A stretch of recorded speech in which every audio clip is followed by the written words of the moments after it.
I thought I was safe. I forgot I turned already on the mic active. Interesting start. Yes. Well, welcome everybody. It's Friday night, TGIF. Yes, great Thanks to see God you all. It's Friday. Is it for you, or maybe it's Saturday morning? It depends. Where are you now? And today we're gonna have some part of Australian neighbors. Yes. From the land down below, joining us in the viewer chat, as well as our guest tonight. We are going to be joined by a master coffee roaster, the owner of Wolff Coffee Roasters, himself, the master, the businessman, Peter Wolff. That's right. He knows everything about coffee, everything. And guys, you know that we drink coffee all the time. It's basically, it has replaced the blood in our bodies. Air, water, everything. So we are prepared to listen about how bad of the coffee we drink now and what we should be drinking instead and how to make that best cup of coffee. And of course, he has built his business from ground up, and we want to hear what is his success story as well. Most definitely. It's great to have you all in. Guys, sorry, I've seen a couple of questions at the beginning. Spammy is one of them. I'll get to in just a sec. We were dealing with a few little things here. Spammy, good to see you, by the way. Do you ever have your viewers on your stream? We do sometimes. I hope you're still here so I can answer this. I want to make sure to address that right away so you don't think we're ignoring you. We actually did on Wednesday night. We had Walker Fam on, and that was really cool. We had a lot of fun with them. So yeah, from time to time, it's not... This season we went a bit more out was just for the simple reason is to hopefully help you guys meet new people and help it branch out and get more people circulating through. And you know, that was kind of like the idea behind it all, is to kind of stretch our horizons a bit. So but we have had during this season as well. We had Jay Lipman, we had Dawn and her Yukon, Walker Fam, as you said, you know, and so on and so on. Ray Kit was kind of in with us too. Ray Kit was as well, yes. Didn't know everybody, but through Lunatic Dad and stuff like that. Exactly. Night Shame was on. Like, you know, we have have variety, not only celebrities or bigger YouTubers, but also YouTubers like us and you guys. No matter what the sub count is, as we always say, that's not what determines what the people are like. So that's not what is important for us, is the story behind the person, and if we can share something with you that maybe resonates with you as well. Guys, I've been watching some of the streams tonight, and man, is the buffering ever horrible tonight. I watched channels lose 40 like in that, including themselves kicked off for a while. So I'm really going to ask you guys, you can help us out, and also because we have a really great guest. I think it's going to be so amazing. If you guys can tweet this out, hit the like button, all that stuff, tell friends, anywhere you can get it out, just to kind of build up the strength onto it, because, yeah, we can control some things in life. We all have some control over things in life, but we definitely don't have control over the YouTube servers, or if we're on Google servers being migrated.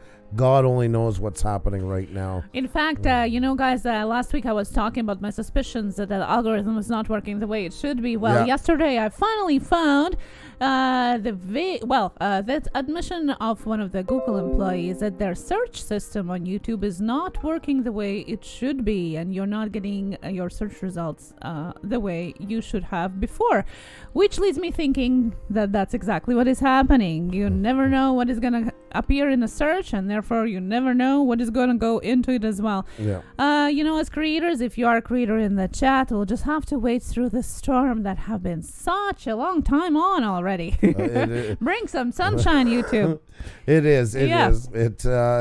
But you know, we're gonna get through it, and like I say, tonight we have a really, really awesome guest, as Xenia was telling you in the beginning. So there's going to be, I think, anybody who's a coffee drinker, and you know what, even if you're not a coffee drinker, an artist is inspired by an artist. This is a whole new take on coffee. This is something completely different. So I really think you're going to enjoy this. He has got a lot of energy. We seem to do well with the Australian folk, and I love it. So it looks like Friday is reserved for them. And you know what I like about this guest is that it's, as you said, it's not about coffee. It is about being innovative in the ever-saturated market right now.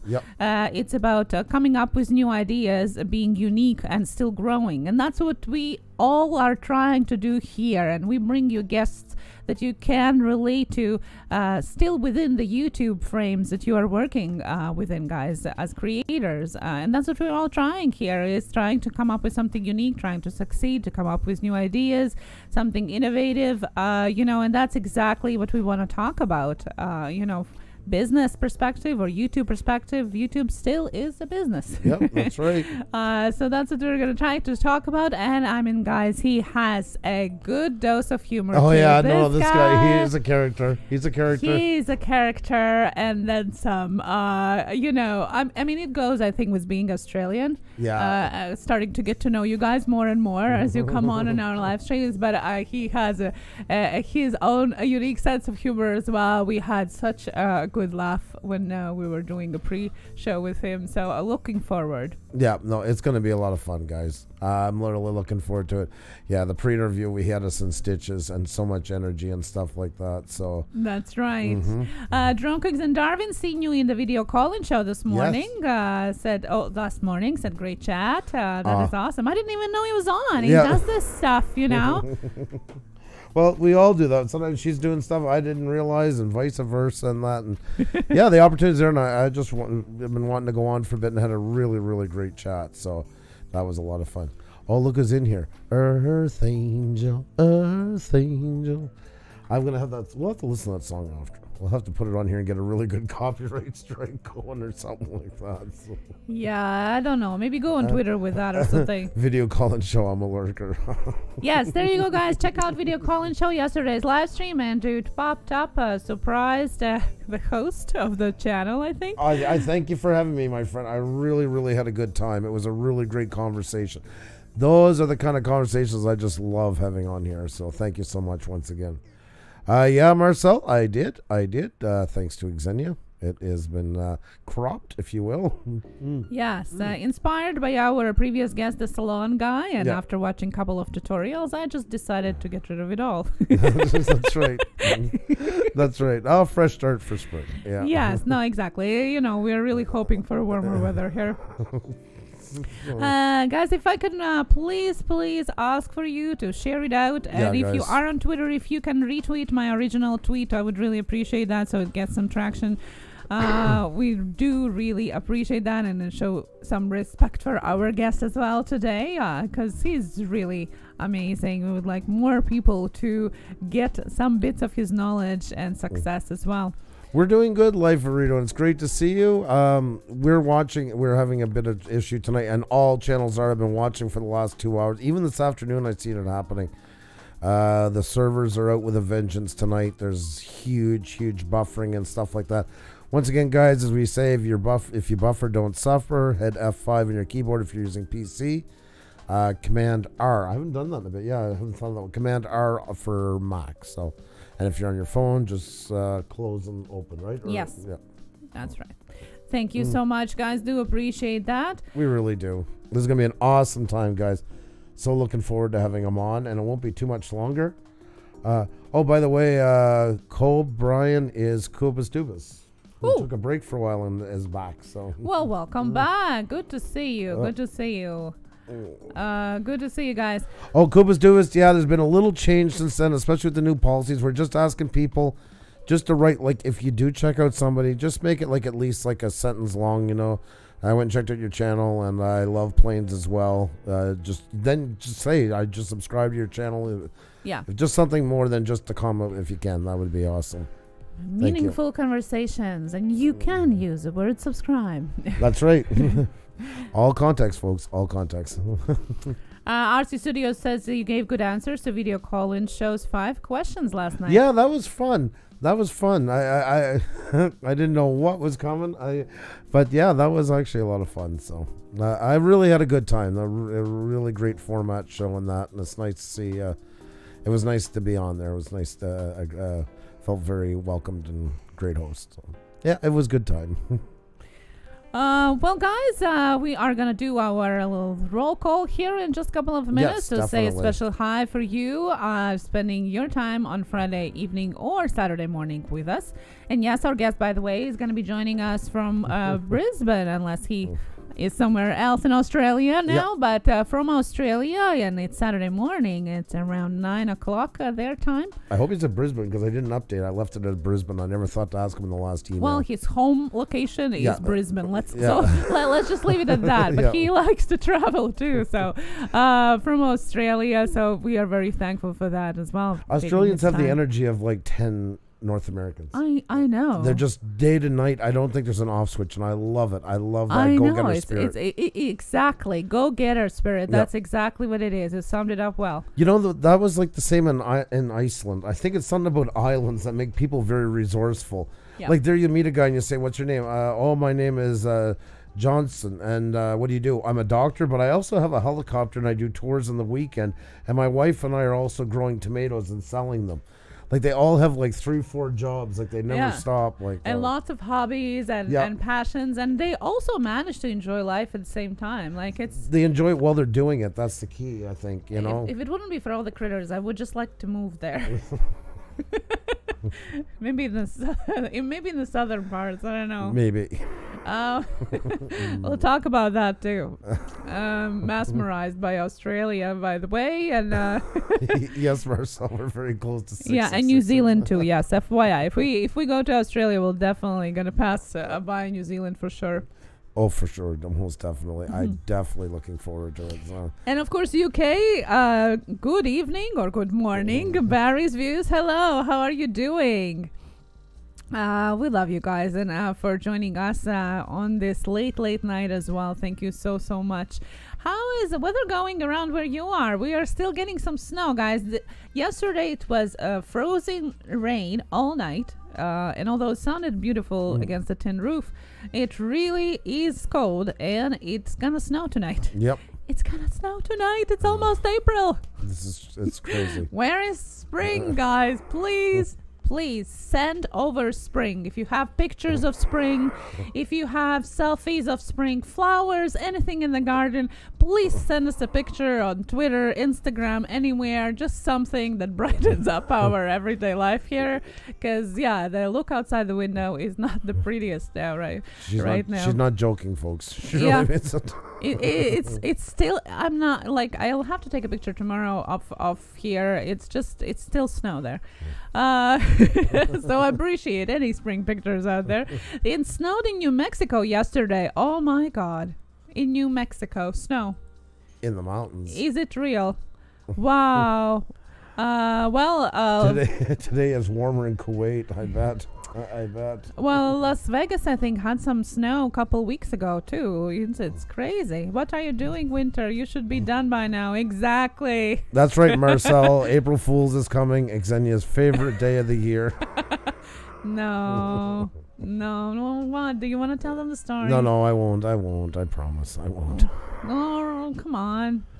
You just want me to look bad at the end. No, you already said half of it. I other. never said a boo. I just said your favorite day of the year. We're going to left it at that. Oh, he's an idiot. Moved on. You want me to prove it. You want me to show it. All right, my head's on the cutting floor. So, okay. Xenia's first year in Canada. She's here. We're in rural Quebec where I grew up. And I told her when I woke her up on the 1st of April to say we have to go today because the Great Pundus is out. And she asked what the Pundus was. And I said, well, it's about the size of a rabbit, has a head like a sheep, and the reddish color of a fox. And I said, it's out, and that's maple syrup time around then. And I said, it's kind of adapted over time. It's learned how to knock the lines off going to the trees, and it drinks the sap. It uses it for its migration to get energy. And I brought her up, and we started going to look for the Great Pundus. And then I taught her how to call it, and you had to put your hands over your mouth like this and go. So she got pretty good at it. We called for about 40 minutes and looking around, and then finally she heard a twig break, which was, I assumed, was a blue jay or something like that had landed in one because it's, it's spring. All the old leaves are down on the branch. And she heard that, and she got very excited. And, she heard it coming, and then I realized how much I was going to upset her when she found out that it wasn't real. So I figured I might as well just bite the bullet, and I told her, well, there's one other way to call them, and you put your hands, I forget, something like this, and you say, April Fools, like that. And then she started to cry. and I felt really bad. I was heartbroken. The man that I fell in love with and trusted with all my heart crossed 7,000 miles to go over my first year, basically first couple months here. And this is what I get for it. And this is why she wanted me to tell you the story, folks. So now we can have an Andrew. Well, I must admit you're evil. You know, I'm still here. I love you. We are married after all of that. You know, I figured after that nothing can beat us.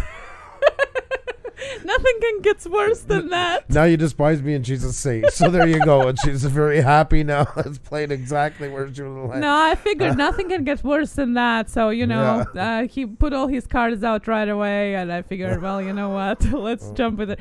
But you know what? It does make for a good April Fool's Day story. I must admit. Oh, yeah.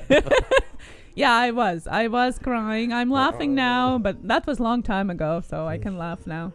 And it is funny when you think about it. And this is why she wanted me to tell the story, folks.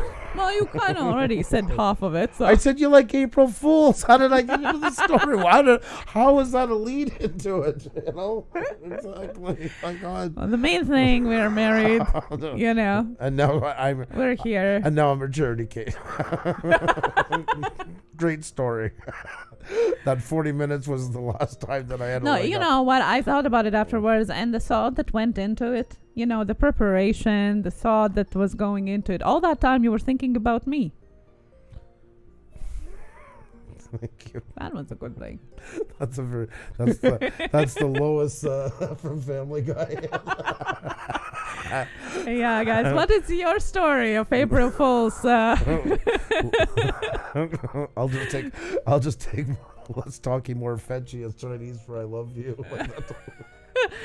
Oh my. Yes, hello guys. Yes, we just were sharing our April Fool's story. I don't know why. Maybe because it's still winter. I hope you got some laughs too. It is a funny one after all.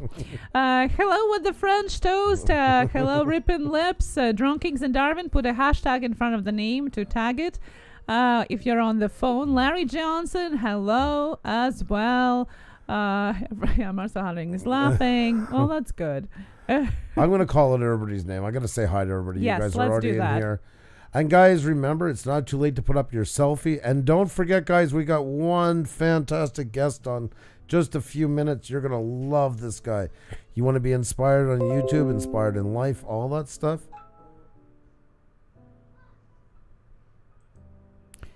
Oh, okay. Sorry, everything's popping up at the same time. I don't know what just went through. There we go. Okay, sorry guys. There. Now we're back to normal. Back to our regularly scheduled program. My granddaughter was almost born on April Fools, but why? Is she a joker now? Is she a comedian? Oh my God. Might be her character. Oh my God. Character. Yeah, you're doing good. Like I said, if that had been a thing, since you got here, that's so cute. But it was just so weird how it transitioned after 10 years to start hating C's. No, I get so self-conscious every time I say that. Oh, my God, I'm winning. So is it a character or character? Character. Character. You did it perfectly. Character. Yep. It's just wherever there's a C. You're in Canada. You kind of. Oh yeah, we made it up. Everywhere else in the world they call it character. Oh my guys. Okay, guys. What is going on today? Time for a roll call, and that's your cue to like and share if you haven't, and hashtag Blue Range Group Selfies up on Twitter, share right after. That's right, guys. Our guest is coming in just a few minutes, and you'll really help us out. It has been crazy with the network, guys, and we need some help, and you guys are the ones to do it. Thank you so very much in advance. And in the meantime, I want to say a great big hi to What the French Toast video call-in show. Thank you once again for having me last night. Vexy Core is in the house. Tiffany Pagoda, what's going on? The Musicians Lounge, how are you? Great to see you. The Mess Hall is in here. Hey, the Irish Train King. Oh God, anything train, you got my attention as always. Rippin' Lips 36, how are you tonight? Good to see you. Good to see you. Roy Bayani is in the house. Ralph Morick is here. Mystery Steamboat, Mountain Man. Marcel Harding Art is here all the way from down under as well. Life of Rito, Larry Johnson, Two Creeks Outdoors. Larry Johnson, one of my favorite names to say on YouTube. Ken Chua, how are you? Good to see you. Just My Fish. Jelly Duck 100. Izzy Fam. Heavenly Hill Family Farm is here. Grant McIntosh is in. How you doing tonight, buddy? Good to see you. Foul Mouth Fishing's in the house. Eileen Villieu the Fam. Earth Angel is in the house. Drone Kings in Darwin, how are you doing? Mott's from down under. D-Man 52. Darren's Northern Life.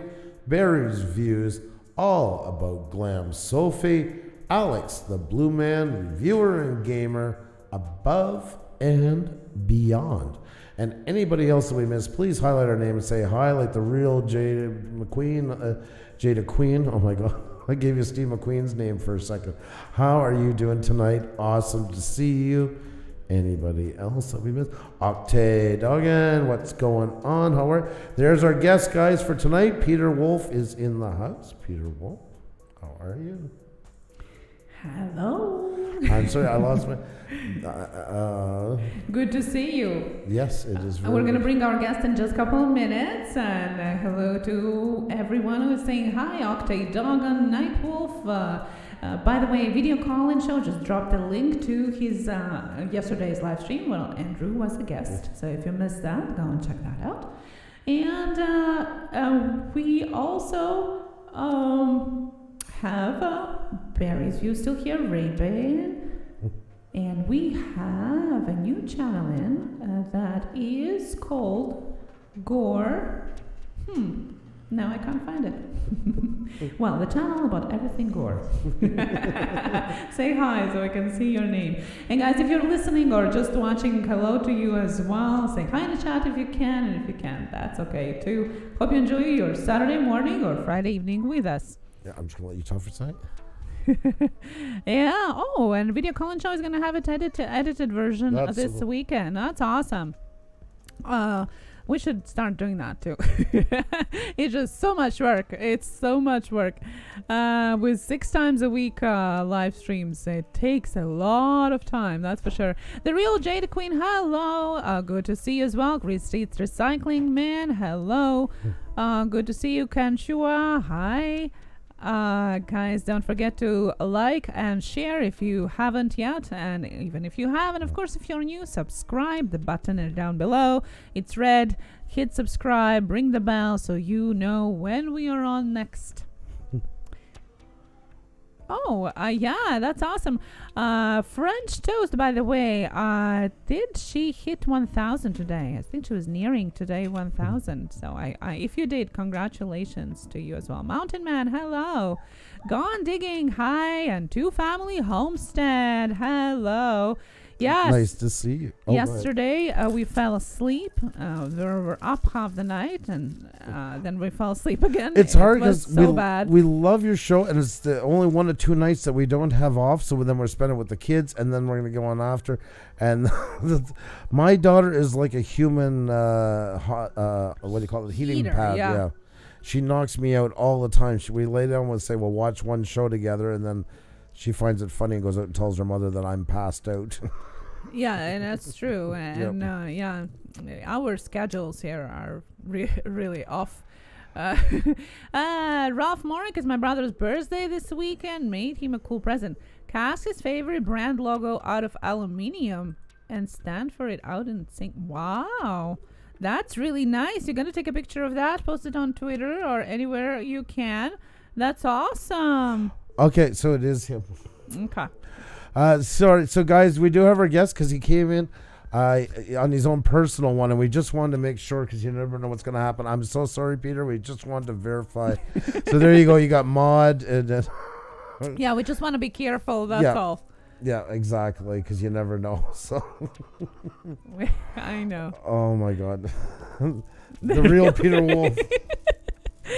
Oh, guys, this guy has a lot of humor in him, so be prepared to laugh. Be prepared to have a good time. Oh, sir, you made it just in time. You always do, because any time you get here was just the right time to drop by. So Dropped a like, be back at 15. No problem, just my so no problem, drone tread on me, excuse me. We shall see you soon. Guys, we are just going to send the link to our guest in a second, so please hit the like button, tweet it out, tell friends, carrier pigeon, whatever you can do, because you do not want to miss this man. He is absolutely awesome, guys. And thank you, Barry. Are you taking a look at the beautiful selfies? Yes. Sorry, because we're running a little late because of me checking on that. Or just Tiffany Pagoda. Hello. Let's see, guys. Let's see. We'll look at the selfies, and then I will send that link on its way. A jelly dog. There we go. Okay, so there, and full feature. There, we're back on track. There. All right, guys, we've got Elena. Push Studios Selfie Blue Wrench Group. Thank you for all you do. All you do, you guys. Hashtag inspirational. My son George, my niece Ivy. Greetings from Connecticut. I love that you always include family in this. That is so awesome. And thank you for all the amazing support. Oh, what a great shot. Oh, that's awesome. Oh, man. Lots of love to you guys from Montreal tonight. Thank you so much, Elena. I just love the feel of your pictures. I love it that you always put in family. That's an honor to see them. Thank you so much. Sorry I can't make it for another hour or more, but go check them out. Spencer, thank you so much for thinking of us. That is so cool. Thank you. And there's Jenny. There she is. Jenny Morris. How are you doing tonight? Awesome as always to see you. Thank you so very much for not just your selfies, but all your support. And that it really, really does mean a lot. Tiffany Pagoda, what is going on? Just watching Pusa Studios. Thank you so very much. Oh, Houston Astros, I see representing. I see them. Thank you so very much. Hope you're having an awesome night and great to have you here. And Vexicore, hi Push, I feeling much better now and just laying in bed while watching the stream. Well, thank you so very much, and I hope you're having a fantastic night. Always great art. You never disappoint, so thank you so much. Tactical Nerd, what's going on? Demand 52 is in the house. I see. Eagle VP, what is going on, buddy? Good to see you. It's been a few. Yeah. Hope all is well. And there's Jackie Hutter. Always lighting up the day. So cool. That's really cool. That is awesome. Well, you're awesome, so no surprises there. Much, much, much love to you. Oh, no problem, Little Llama Laura. Just great to have you in. You know that already. So nice to see you. I changed my banner made by me. Tell me what you think. Nice. Wow, it almost looks like it's on fire. Yeah, that's unbelievably. Love it. Yep. Beautiful. That works with what you got. Very, very nice. Keep up the great work. As you said, your guest is all about coffee, and I'm drinking coffee. Well, that is awesome. There you go. Enjoying your brew. So enjoy. I hope it's a good one. Thank you so much, Vexy. And Barry's View. Spring has sprung here. There you go. Barry's Views came through the rescue for you. There you go.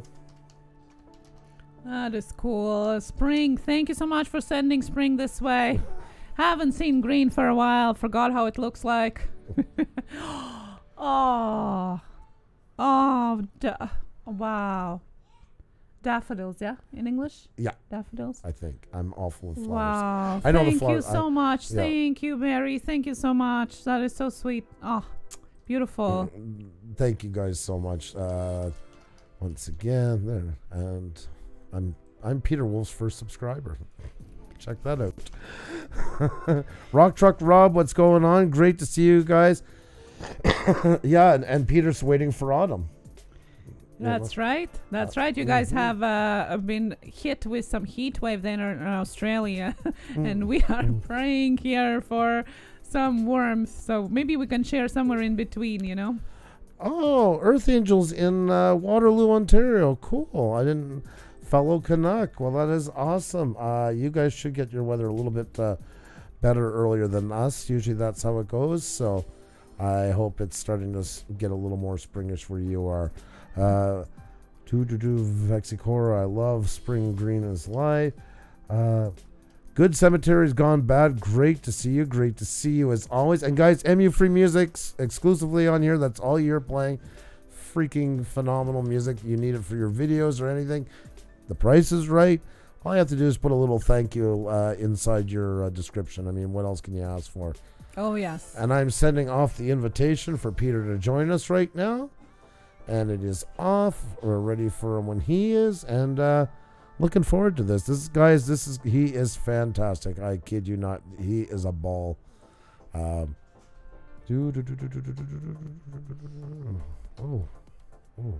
Yeah. New message. Well, guys, while we're waiting for our guest to join us, don't forget to like and share if you haven't, and of course, subscribe if you're new to us. Red button somewhere down below.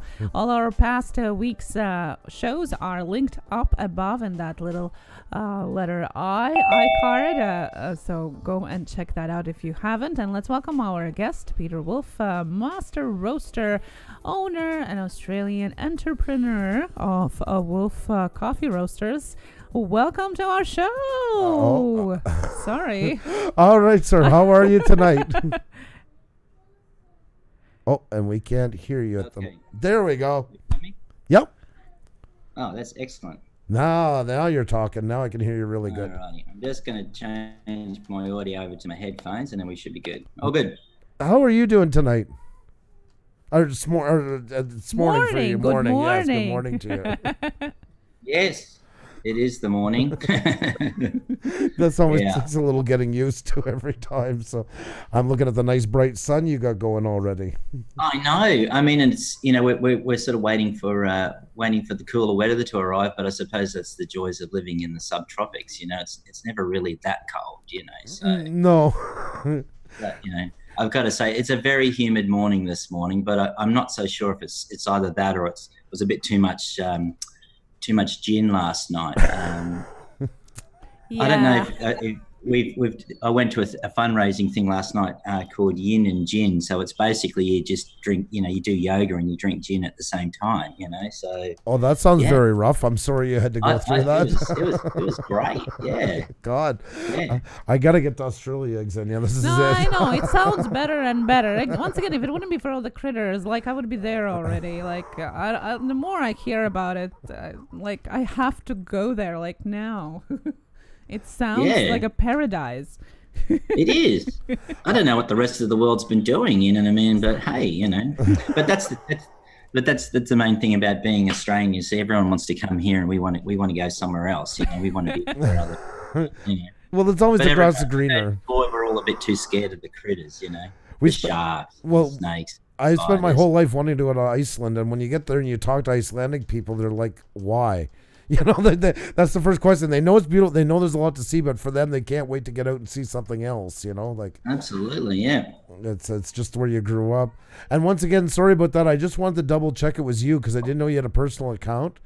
There was 0 subscribers. I do have a personal account. I wasn't sure which account you were coming. I suppose when we were chatting the other day, there wasn't really I wasn't sure. I said, this account is going to be the work account. Doesn't matter. It all paths have led to me now, so that's okay. That's right. It's just good to have you in. So, and we're ready to talk coffee, my friend. So I'm just going to let you take the floor for a minute and tell everybody what it is about you that we all love already from knowing you.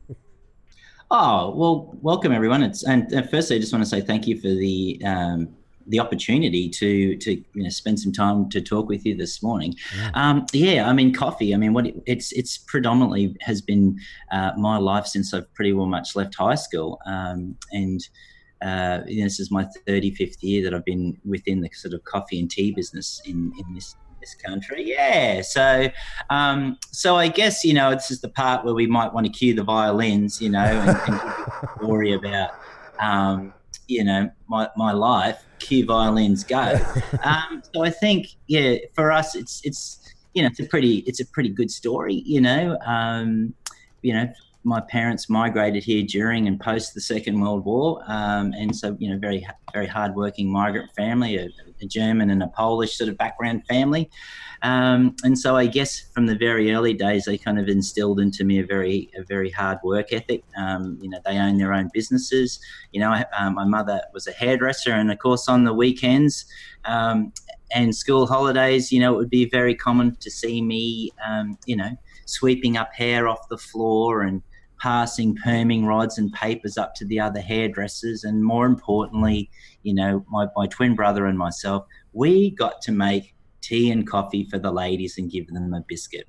Now, my first real sort of breakthrough in coffee was when my mother bought I guess they were called a cafe maker. I don't know if you ever remember those, but they were basically, rather than scooping the instant coffee out of the tin, this was basically a tube with like a little click-clack. And this was kind of groundbreaking for us, my brother and I, because it was like, wow, we can sort of make coffee and click it out, one click or two.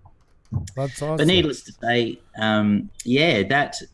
that work ethic sort of was something I've always kind of valued. But I was really sort of heading off to university to basically study law. I mean, that was kind of my pathway. And of course, I do what every other university student does, and I find myself a job working in a cafe, Yeah. And there I was a dishwasher. And I suppose this is, in 1984 in Brisbane.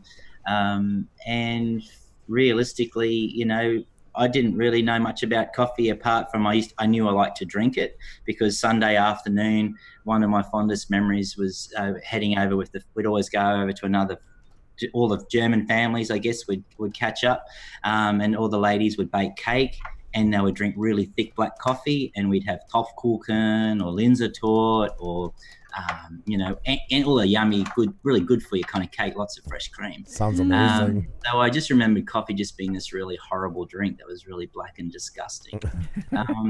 But I walked into this place called Aromas Tea and Coffee Merchants, and at this particular stage, it was very daunting.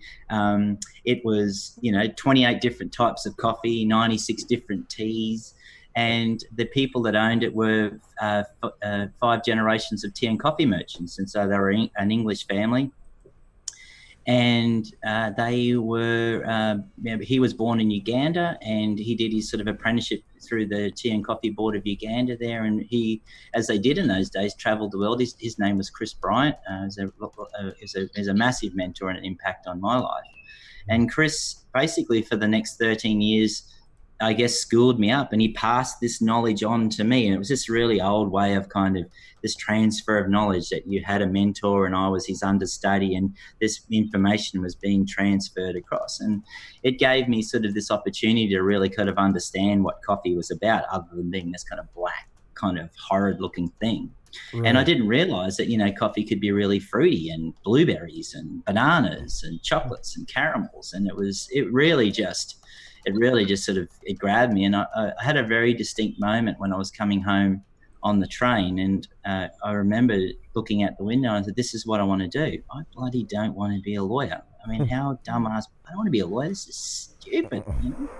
So my biggest fear was actually trying to tell my mother and father that I didn't want to go to university. That was my biggest fear. I was like, how do I tell it? So for those of you that are watching, my advice to you would be just tell your mum and dad, sit them down, just put them on the slow phase out. Just tell them, I'm going to go part-time.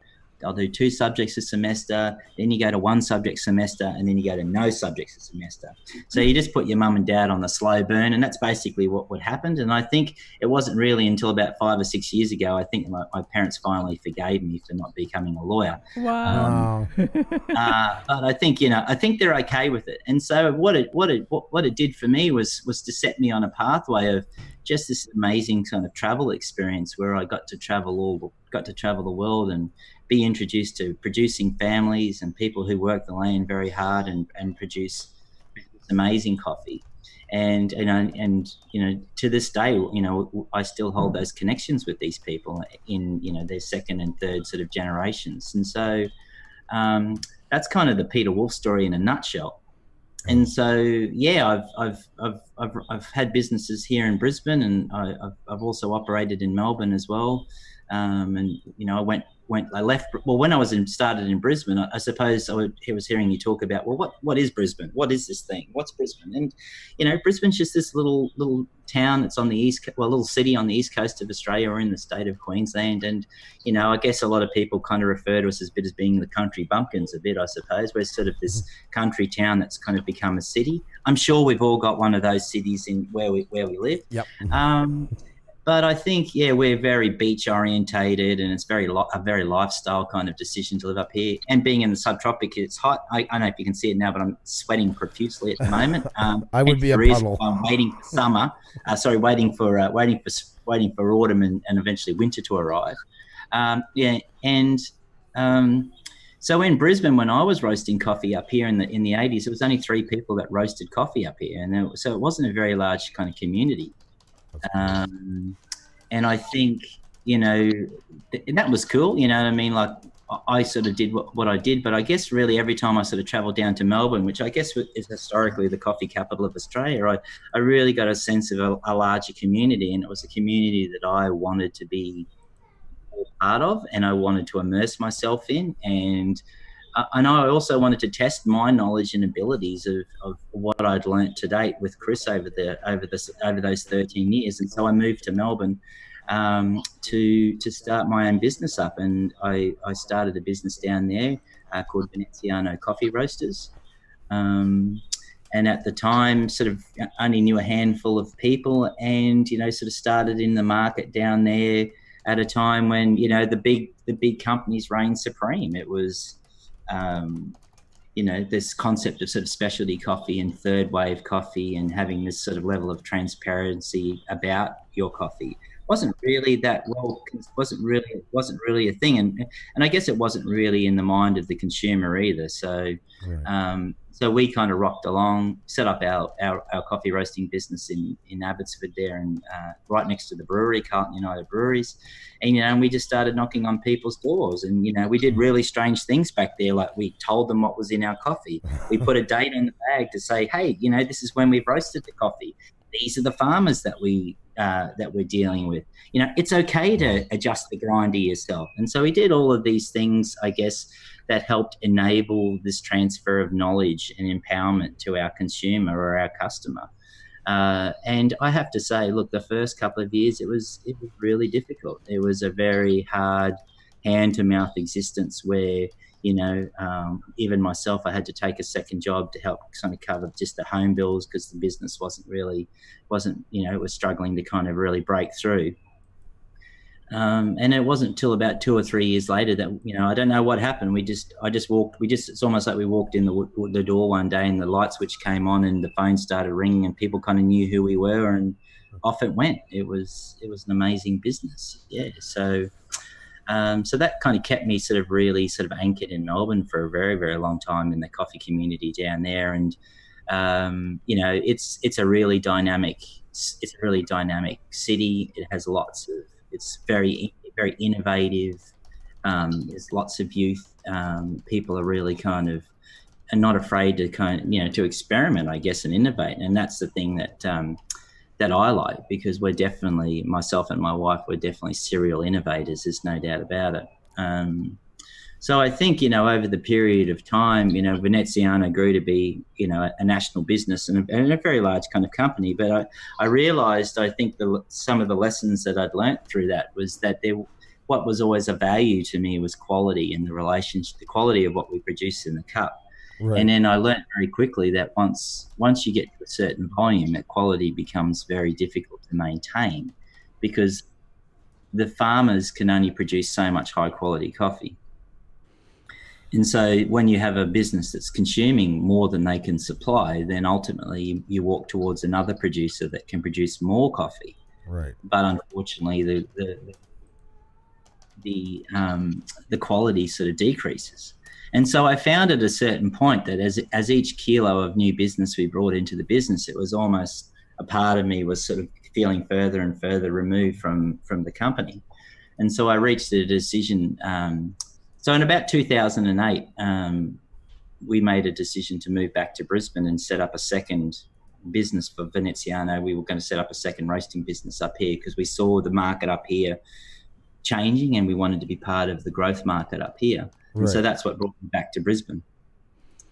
And then it was about another year later that it was just kind of like, nah, I think I'd realised for me it was the time was done. And so I sold my business I sold my share back to the business partner. And then my wife and I sort of decided that it was time to get reconnected back to not only the consumer. So we opened up a cafe at the time, which was called Dandelion and Driftwood.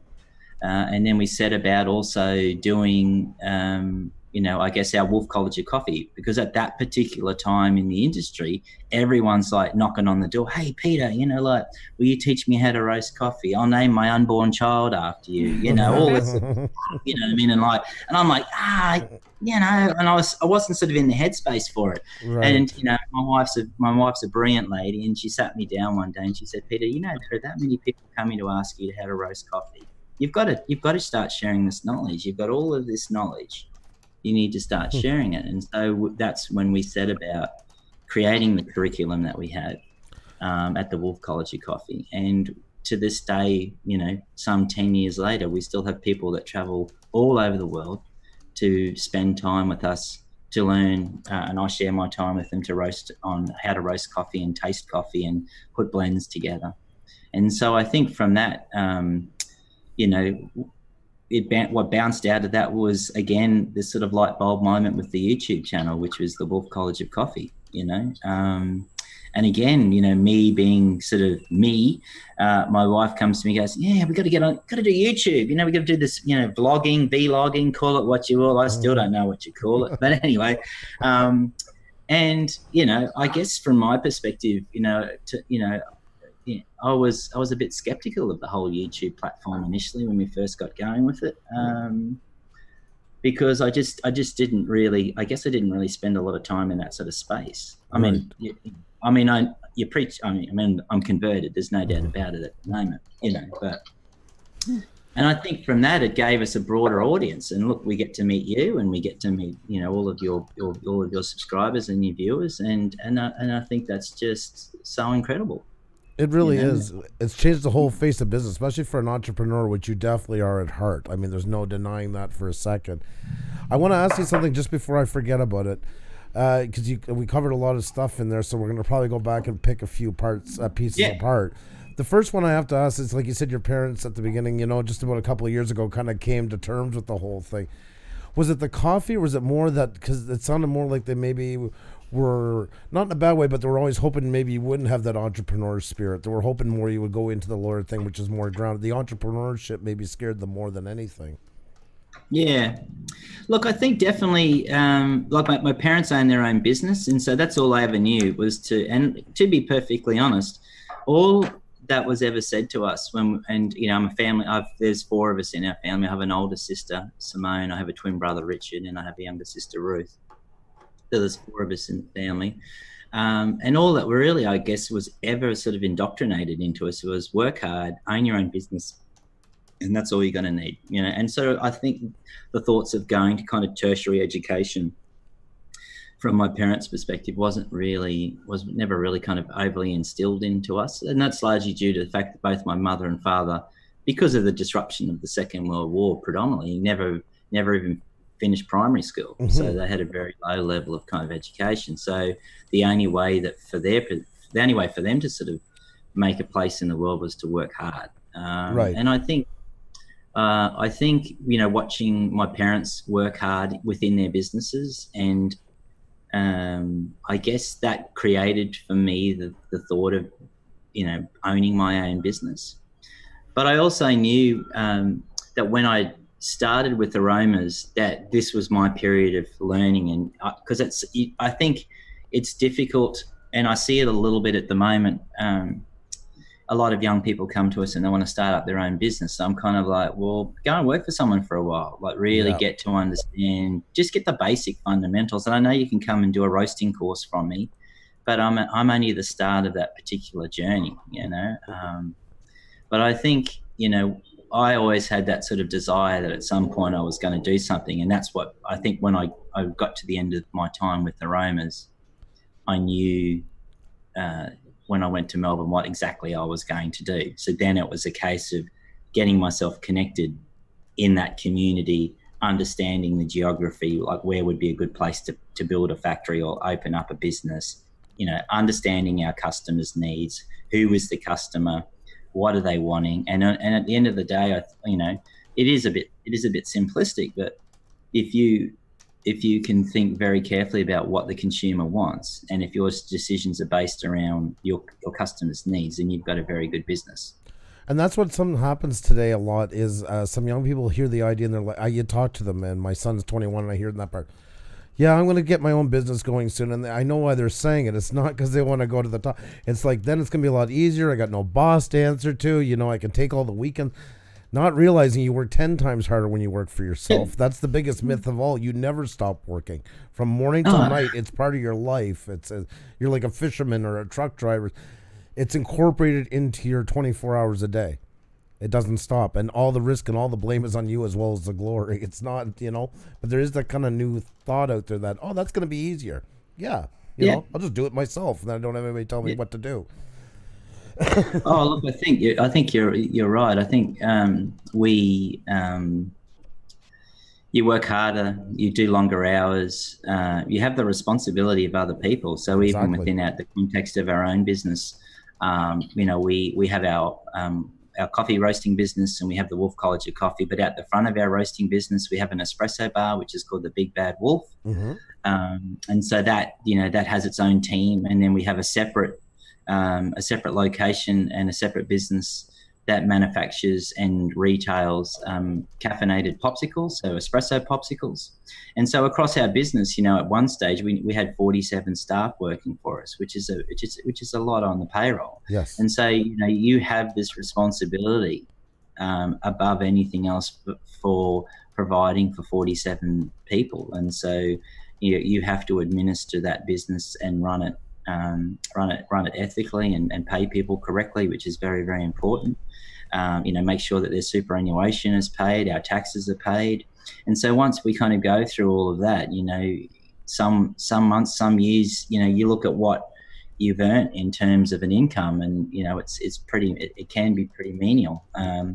But I think part of what drives you is some of the non-financial rewards, and that is connection.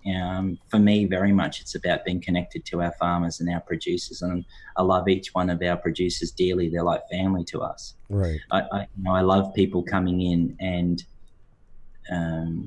drinking coffee or trying something different, and that's the thing. It's about for me, it's about expanding our customers' palate experience. Right. And so we may buy a really unique coffee that's gone through some sort of yeast inoculation, like a wine technique through its fermentation. And I'll go, hey guys, try this. And you might drink it and you might go, that's not for me, I don't like it. But the main thing, they'll go, but I didn't know coffee can taste like that. And so at least I've got you to sort of move outside, and I've expanded your kind of experience. And I think those are the kinds of things that kind of drive us. But personal business is though is a lot based on passion reward. You get a lot, like you said, just trying the coffees, or if you're a luthier that builds guitars, even if the guitar's not for them, you have that joy of either watching somebody get into something they didn't know they liked, or falling in love with something, or not even liking it, but not liking it for the right reasons. It's not the Walmart, pick it up and look at it and put it back. You want them to experience that and feel that passion that you feel about it. Yeah, I think it's. I suppose if we want to kind of use the the example of Simon Sinek, I call him the why guy. And I think that's, and I think that's for us. It's that's very pivotal within our own business and our own brand that we have. Right. And I think when I reflect back over the last 35 years, that for myself and my wife, we are a family business. My daughter only was working in our business only until recently, and she's now moved down to Melbourne to do her university studies. We felt bad for you, by the way, after you told us that. We've seen the look in your face and everything. Xenia and I talked about it after we were done talking to you. That was So I think, from our perspective, is that's been a big change within our family environment for this year. But I think my journey in coffee is a lot different to most, because I think 35 years ago when I started, it wasn't as groovy and as popular. Like, it's a very popular thing. It's and trendy, and so it should be. And so I still remember all those years ago getting my hair cut, and you'd walk into the barber and they'd say, "Oh, what do you do?" And you say, "Oh, I tried to keep it simple. I'm a coffee roaster." And they're like, "Well, what do you mean? What does that mean?" You know what I mean? Like, well, isn't it always brown? And I'm like, no, and you've got to go through the process. And so today, I think, everyone's fairly across what a coffee roaster is and what a coffee roaster does. I mean, let's be honest, we're licensed drug dealers, so choice, It is an addiction. So what a great business to be in. I mean, outside of coffee, I mean, maybe being in the funeral business mightn't be too bad either. It's a form of catering, right? That's true. I mean? Guaranteed business. But I think, I think the thing for us particularly is that what we want out of our business, out of this current business and our journey in coffee, I suppose is a lot different to most, because we're not really trying to establish ourselves and we're not trying to make a name for ourselves, because, I'm not trying to sound sort of smarmy about it. We've kind of been there, done that. So what we are seeking is something a lot deeper, right, out of our business. And so that connection that we have with everyone in our business, not only our customers, but our team that works with us and our producers. And then, looking at sort of the work that we are doing currently with the school communities that are near our producers as well. And so looking at what sort of social welfare initiatives that we can be doing to looking to making an impact on those young people and those families that support our farmers is also vitally important to us too. So, I could sit back and go, I want to earn more money. And, well, we've made a choice that we want to reinvest a large percentage of our profit back into it. I mean, I'm not definitely saying that we're a not-for-profit business. Mm-hmm. Absolutely not. We're a for-profit business. But, how much money realistically do you need to survive on? I mean, you can't be greedy about it. So if we can sort of, use some of that, reinvest that money back into the community, I think, not only locally, and our charity this year that we're working with is the Queensland Women's Legal Service, and they provide free legal support for women who are in crisis, whether it's domestic violence or other sort of circumstances. Wow. And my wife is also sort of spearheading, our representation. They have a really big fundraising activity which is called Dancing CEOs. So my wife's basically putting she's got to get up on stage in front of a couple of thousand people and put this dance routine together, and it's kind of cool. And all these big CEOs from around Brisbane are helping to raise money for this charity. So amazing. I guess we're looking at both our local what we can do locally, but also look at what we can do on ground at a producing level. And I think that's what provides me with the greatest kind of joy within the business at the moment. Yeah, that is awesome. That really is. And that balance, like you say, when enough is enough with the money, it shows the true passion in what you do, and like wanting to see it's all positive around. And I think that's a really cool concept. And I think that's something also new today, like you were saying, like coffee back when you first started, this was kind of a far concept for a lot of people. So is this way of like breaking it up and not just the capitalist move constantly, but being a for-profit and still investing back in your producers, in your local as well. Not very awesome, really inspiring, actually. Oh, look, I think the actual coffee industry itself is still a very uneven business, and then it was the architecture and the system that's created. Even still today, we're seeing the legacies of it was all about building colonial wealth. That's right. In some countries that I may have a direct relationship with my producer, the law requires me to deal with the third party to be able to, in the terms of Kenya, I have to, say, for example, go to a marketing agent. And so I have to work with that person's marketing agent to buy the coffee from. Albeit I've sat down with my producer, we've negotiated our FOB price. I'm then still forced to then move to somebody else who clips, he has a clip of the ticket on the way through. But what for really just passing a piece of paper from one hand to the next? It's just absolutely crazy. Right. And you think to yourself, well, I'd rather be giving that money to to my producer or people that are going to be better, have a better requirement for it. But I think these are some of the challenges that face the industry today in terms of its long-term sustainability, not only around pricing, but also what we have in terms of the environment and global warming and these sort of and geographical shrinkage of a viable kind of coffee land. So right. Yeah, we're certainly an industry that's in a lot of challenges. There's no doubt about it. But at least somebody addressing it off the bat is a start. Like just what you're doing is already pioneering. Like you say, even if you have to go through a third party, just addressing it and bringing it to people's attention like you're doing right now. A lot of us don't even know that. So, that starts to spread the conversation around, and that all leads to change. Yeah, I think unfortunately, I mean, Australia may be a little bit different to, I guess Australia and New Zealand are fairly the same. That, we're in a very mature coffee market. So in terms of, the competitive market, we have lots of competition. We have, fairly sophisticated marketing now. People kind of really know how to work social media very effectively. Right. And so I guess, we've almost seen a dilution around the words quality and around the words specialty coffee. And for those of you that don't know what specialty coffee means, it's effectively a grading of coffee. And so we score coffee in its values and attributes out of 100, and anything that would say score 82 points or better is deemed specialty coffee. So this is kind of regarded as the top tier or the top platform of coffee. And this is the coffee that we're interested in buying. And this is what we seek to buy from our producers. But unfortunately, I think with the way things are, we have lots of people that sort of throw that word around. Right. And the reality is they're not buying specialty coffee, and they're doing a lot less. And so I think at the moment, particularly here in Australia, the consumer doesn't really understand at a very deep level what that means, because everyone's saying they do specialty coffee. And so it's a little bit perplexing at the moment. So that's one of the things that we're kind of really focusing very heavily on at the moment is kind of almost trying to lose that sort of terminology within our own business, because it just doesn't hold any value anymore. Right. And so all we talk about is just, the flavor of what's in the cup and that experience and that connection that we have. And you find that, people will resonate with you, and those customers that choose to come to you to get the best or the cheapest coffee that they can buy is typically not the customer that's going to be right for us, because that's not what we're about. That makes perfect sense. And I was just wondering, maybe we could go to a couple of questions, because I think some asked already, right?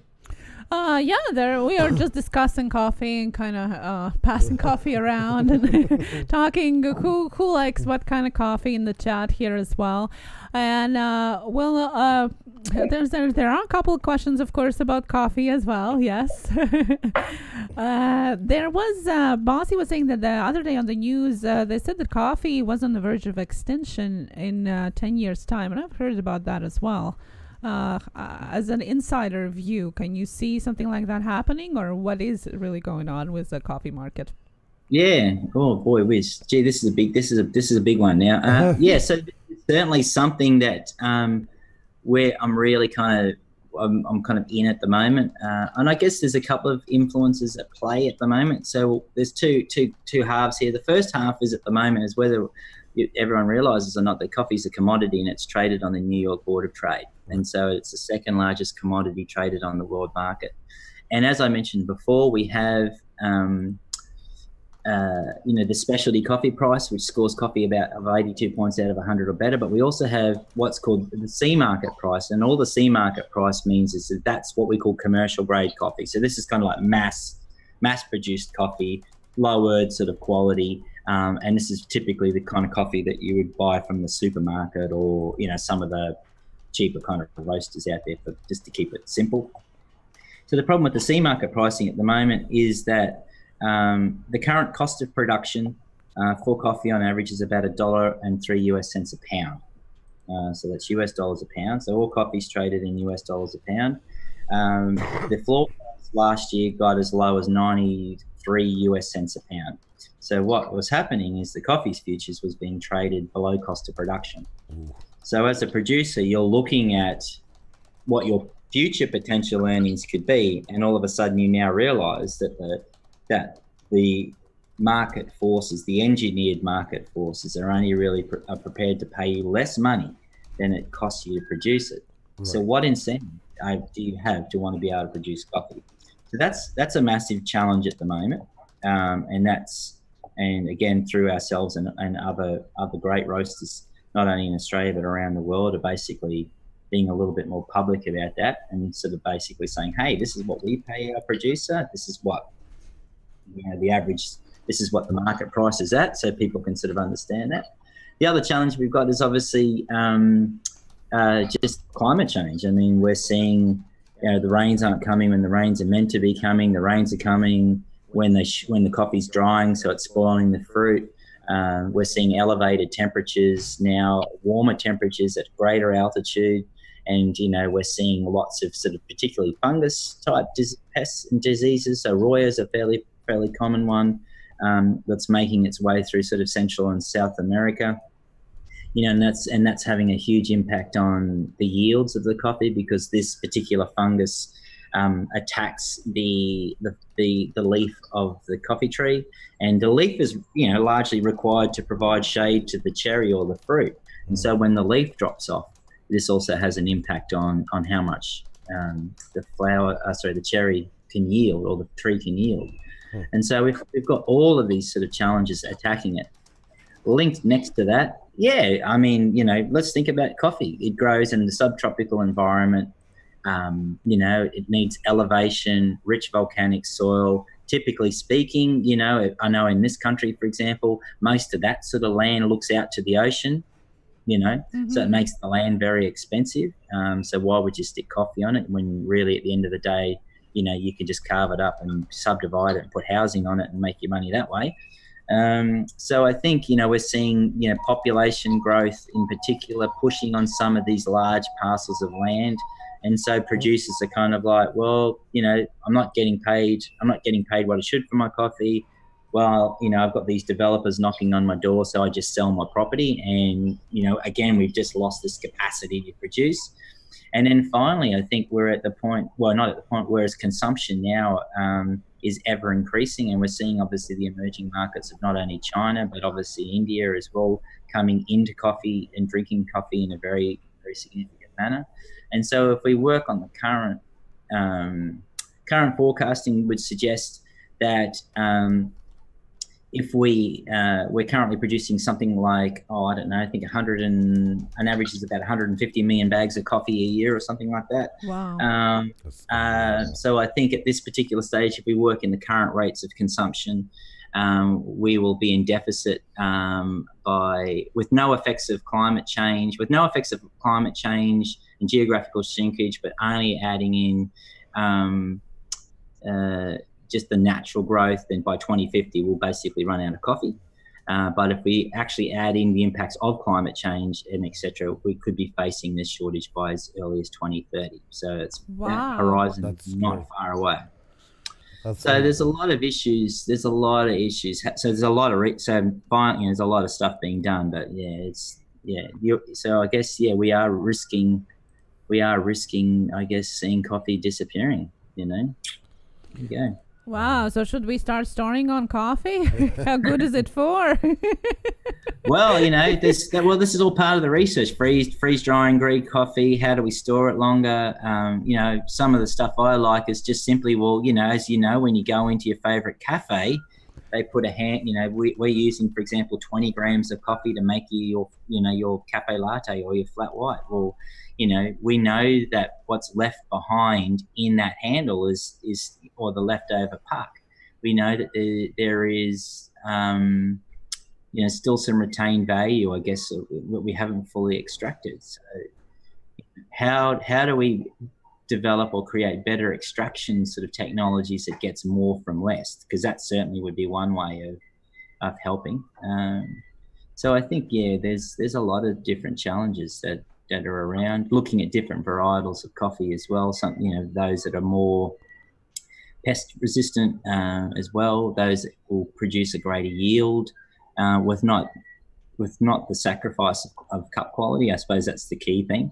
Mm-hmm. So I think all this research has all been undertaken now as we speak. So And in some instances, we're very well developed, but in some instances, this is still very early days yet. And so we won't really sort of start seeing any kind of results from that for another 5 to 6 years, I think, as an outflow of that. So, What about the genetic modification on coffee? Is it going on already, or is it something to look into? Yeah, it's been around for a while. Like, it's certainly something that, I know there's obviously been lots of talk around GMO stuff with wheat and some of the other grains, but coffee's had it for a while. There's obviously natural mutations, and there's obviously sort of, I guess, direct grafting, which is slightly different, which then produces another mutation. We are seeing some stuff around more so the decaf side of things, where they've worked on a product in Brazil called an Opus 1, and using the basis of a Lorena varietal, which is a really ultra-low caffeine varietal of coffee that they've managed through some genetic sort of, I guess, modifications to produce a ultra low or no, well, we can't say it's ultra low caffeine, so it's like 99.5% caffeine free, and that's fairly interesting. So there is work around that, and those sort of varietals are in the market at the moment. A lot of Colombia has a lot of varietals that have been crossed over with Robusta, is in terms of its rootstock. So literally they keep the rootstock of the Robusta, but they graft the Arabica varietal on the top. So we're up to our sort of 10th and 11th diel of that now. So we're 10 or 12 generations down from the original grafting. So what we're seeing now is a lot of that retained negative flavors that Robusta may hold, that's sort of being moved out over the generations. So that's fairly interesting and good.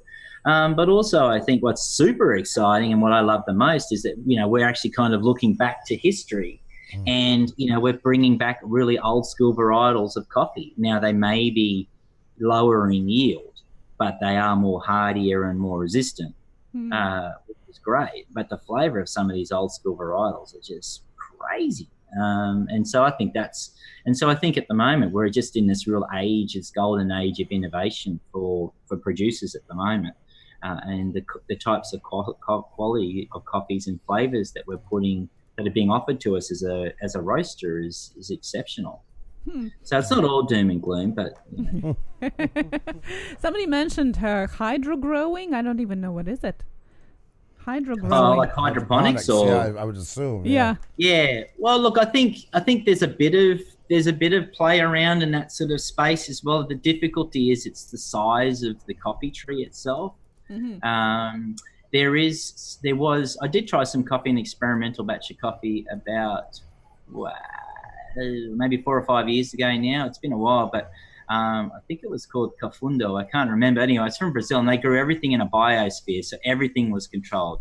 Moisture, rainfall, temperature, the amount of UV light that was available. Like, it was incredible. And so I tried this coffee, and it was sweet, it was caramelly, it was delicious. I always had this saying about that coffee: if you could ever think about, or if you can imagine whatever it was like to drink smooth jazz, this is what this coffee was like. It was like drinking smooth jazz. It was amazing. But I mean, how do you make something like that commercially viable? Yes. How do you grow coffee in these big biospheres? And so these are kind of some of the challenges. But fortunately, we're looking to the wine industry for a lot of those kind of answers too, which is good. That's what I was going to ask you about, the tie-in with the wine sector. That was something I guess we can touch right now. Just when you talked about hydroponics, the cannabis show came in. I said, you heard hydroponics, didn't you? And came a running, so just came into the chat. So hello. You wanted to ask a question about wine? Yeah, like how much is the wine industry influencing what you're doing? We know all the connotations that come with coffee from Colombia and stuff, We had you frozen up for about 30 seconds. Yeah, that's okay. No problem. So I was wondering then about the now I'm on hydroponics here. How the connection between the wine industry, how much it is influencing what you do as coffee makers. Yeah, so I think what a lot of people don't realize, that coffee is a fruit and it's a seasonal product, and to keep it simple, there's pretty much 5 layers to this fruit. It's like a stone fruit to a large degree. It has a skin. It has, under that skin, it has a flesh. And then under that flesh, it has this sticky bag that they call a mucilage. It's got lots of sugar. And then under that sticky bag, we have almost what's a parchment skin. So very similar to that of, say, a peanut, like a peanut shell, yeah? And then inside that shell or that parchment skin lies the little coffee seed, or the endosperm, as we call it. So when the fruit gets removed from the tree, it enters into what's called a processing method. It's a very glamorous term, I know, but this really has a huge impact on the flavor. And so so how we remove, I guess, the mucilage, or that sticky bag that sits around it, which is really sugary, is through a process of fermentation historically of what we've done. And so, and this can be a combination of either what we call a wet or dry fermentation. So we either, we set all the coffee immersed under water, and this is obviously a wet fermentation. And, this is fairly common practice because, there's not much exposure to external bacteria or decontaminants because it sits under the water. And so, it's naturally obviously breaking down that sugar. So what we're doing with the wine industry is we're looking at adding to it specific yeasts to sort of assist and also enhance those kind of, the removal of that particular sort of mucilage, but also how it improves or augments the structure of the coffee.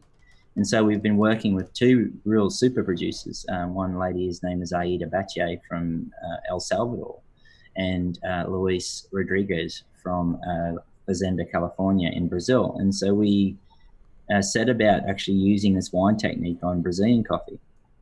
And we only produced, it was only like 3 bags of coffee. So a bag is about 60 kilograms of coffee. So 180 kilograms of coffee.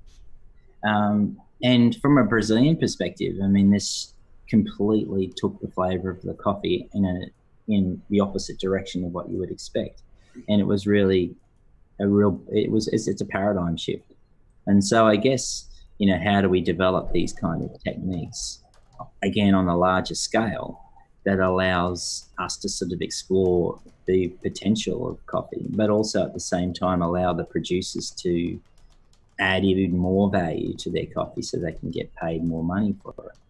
So I think, this wine techniques, this sort of controlled fermentations and monitoring more sort of, the brick content, which is the sugar content, controlling the temperature of that fermentation process, very similar to what we might do in, say, sourdough when we bake bread as well. Right. So bringing all this learning towards coffee is interesting. The challenge is, how do you get that infrastructure into some of these real remote places? And that's, logistically a challenge. It's also, regulatory, it's a challenge, again, because some countries, have very firm requirements about how the producer's meant to sort of present their coffee to the central mill to the dry mill. So, when our Kenyan producer started experimenting with honey processing, he had to fight tooth and nail with the community mill to run his coffee through because it didn't meet the specifications of the way it's always been done. Right. And so I think, these, I guess, mavericks that we work with, or people that are really trying to push the sense of innovation, also have their own challenges just in terms of the way the infrastructure and the legislation has been set up for them to the operating environment that they have. That's so but cool. Yeah, some crazy stuff. The coffee today, or what we're tasting in coffee, for those that are watching, they may remember that, about a year or 2 years ago, I think it was now, they've just released, we have a thing called a flavor lexicon, or it's the coffee flavors tasters wheel. And 2 years ago, it was expanded, and it was expanded greatly due to the fact that, with all of these new innovations, new processing techniques, old varietals, even just simply taking one varietal that's, well known in, say, Kenya and putting it into Panama, just what the terroir does to the impact of that fruit completely transforms it. And so what that done is it for the first time provided us with a range of flavors that were historically were never there. And so we had to then expand as a result of that our tasting vocabulary, you know. And so this flavor lexicon 2 years ago was expanded, and I would suggest with the way things have been changed from an innovation level at the moment, it will be revisited very shortly and expanded even further. That's awesome. We're listening to the birds behind you and all that. I think we're getting a taste of the spring that Xenia was asking for. You actually brought it to her. Or So fall. Well, you know, fall for you. I got my neighbour at the back, you know, and he's just fired up the lawnmower, you know, because that's a Saturday morning ritual. The birds are chirping, you know. I'm sweating like a dog here, you know. I mean, like, whew, you know. Come on, autumn, you know. But yeah, climate change. So yeah. Well, I think I wanted to get into the practical questions of coffee, and I think people in the chat were waiting for that as well. For some of the speed round questions about how do you make the perfect cup of coffee? No pressure. Yeah, I think. Well, firstly, I think, you know, most definitely, you know, try and avoid buying your coffee from the supermarket if you can, because what one of the first things that one has to realise that when coffee is roasted, it only has a flavour window and has a peak of flavour after it's been roasted. And so I think buying coffee fresh from a local roaster, I think, is the first greatest step that you can do.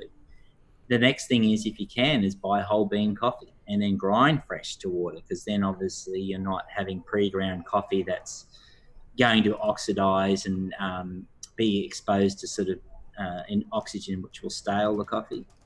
So the three biggest things that coffee doesn't like is after it's been roasted, is it doesn't like UV light or sunlight. It doesn't like direct heat, and it doesn't like air or moisture. So keep your coffee always stored in an airtight container in the pantry or the cupboard somewhere is the best thing to do. Grind fresh to water. And then I think, you know, the third thing is the water quality. I mean, you know, 90% of a cup of coffee is water. And as we are in the you know, in all the developed countries around the world, we add chlorine to the water because it's a disinfectant, and this has a really big impact on the flavour of your coffee. So tap water, bit of a no-no. So if you can, just run your coffee through just a little water filter at home. So your water that you're going to brew with, just activated carbon filter would be fine. You know, and then I think it comes down to you know, the grind size, how you're brewing it, the amount of coffee that you use to the amount of water. So this is what we call our recipe or our brewing ratio, and understanding just how much coffee we use to water. And this gives you also a consistent recipe. So I think there's a lot of sort of elements that kind of work towards that. But, you know, for those of you that haven't subscribed to the Wolff College of Coffee, then yeah, all this information we share on our YouTube channel every week. So I guess for us, it's a bit different down here, is that, you know, we're very espresso centric in terms of our drinking style, that, you know, 98% of what we sell is a flat white or a cafe latte, you know. So brewed coffee or pour over coffee or regular coffee, as you like to call it up that way, you know, this is only a very, very small part to what we consume. And so I think, you know, we've got this kind of dual interest. So there's there's been a large movement towards brewed coffee down here, but we're also seeing, for example, a lot of people communicating to us from North America in particular about, you know, how do you do a flat white? You know, talk to me about espresso coffee, because, you know, predominantly in the Northern Hemisphere culture, you drink a lot of brewed coffee, you know, and that's not something that we do a lot of, you know. Right. So it's almost, you know, the information exchange is happening over both sides. So I guess, you know, how you brew a great espresso coffee, well, you know, it's, again, all similar sort of qualities of coffee. Making sure the roast level, the coffee's roasted specifically for the brewing style, I think is very important as well. And that, you know, you just don't go pluck a bag of coffee off the shelf and go, well, I'm going to use it in my espresso machine today, and then tomorrow I'm going to put it in my percolator and I'll have it for a pour over the day after that. That you have to roast the coffee specifically to the brewing style, I think is important as well. So I think, it's not an easy answer, but you know, I think if you can keep to those kind of basics, you know, freshly roasted, and realistically, you want, you know, for brewed coffee, you know, you need to, you know, be drinking it sort of from about 4 days from after it's roasted. For espresso coffee, you need to let the coffee roast settle for about 9 days after it's roasted, and that's largely due to the fact that when we roast coffee, the byproduct of the roasting process is it's full of carbon dioxide, and so we have this outgassing, as we call it, and so we need the gas to come out of the coffee, and the bulk of that gas, granted, does come out within the first 48 hours, and that's why we see all of our coffee bags have the little one-way valve on it, that little round valve on it. Right. This lets the gas out, but doesn't let the oxygen come back in, so it preserves the coffee. So this coffee needs to go through a resting period after it's roasted, and that's why it's really important, you know, to buy or try and understand when the coffee was roasted, because what you will find is that it has a peak range in flavour, and typically that can be from day 11 all the way through to day, say, 16. You know, maybe a 4 or 5 day window where the coffee's absolutely banging in flavour. You know, it's like, you know, it's if you can imagine sort of, you know, the light passing and the, you know, the clouds spreading apart, and we hear the sounds of, you know, angelic angels in the background. It's just this golden moment of the coffee, you know. So this is what we call the flavour peak, and you know, you hear us all talking about, oh, it's peaking in flavour and this, and then as you get to the other side of that shoulder, then the coffee starts to lose some of that peak, and then and then we're on that sort of gradual march to sort of this generic kind of coffee flavour, and we lose a lot of the subtle nuances and aromatics to the coffee, and it just becomes pretty much what we call stale coffee. How long would you? Yeah, go ahead. Yeah, right. When I open the coffee bag, how long I can store it? Like, or I have heard that you should put it in a freezer. Is that a legend? Yeah, look, it's a funny one. It's kind of, look, to be honest, the freeze drying thing's actually starting, the freezing coffee is starting to come back into fashion again, particularly down here. But typically, no, you wouldn't freeze the coffee. I think there's a distinguishing difference between freezing the coffee in bulk and in a single serve capacity. So every time you freeze the coffee and you take it out of the freezer, you know, firstly, we're putting in an environment that's really just, it's an atmosphere that's fully charged with moisture. So it would be better to have it in a single servings frozen? Yeah, so single servings is, you know, if you take it out, for example, and then you grind it and use it, then there seems to be a lot of merit, but it's the speed of which the coffee gets frozen is the key thing. Blast chilling your coffee is very, very, that blast chilling I think is more important. But what we tend to find is that it breaks down the oil and the aromatics. It kills the aromatics in the coffee, and so the coffee goes through a, you know, I guess it's like a type of freezer burn, I guess, to a large degree. Yeah. So we don't recommend freezing of the coffee. But again, you know, if you are buying your coffee fresh from a local roaster, then buy what you need for the week, you know, and just, you know, or 2 weeks. And I think that's, if you're really into your coffee, that's what we do. So at the moment, at our cafe down the road here at Big Bad Wolf, where our roastery located, you know, it is a very busy day for us, for people who come in on a Saturday to buy their coffee for the coming week. And so all of our blends and single origins are all there, and off we go. Forever Freaky Funkus says, question, is there a difference between freezing coffee beans versus ground coffee?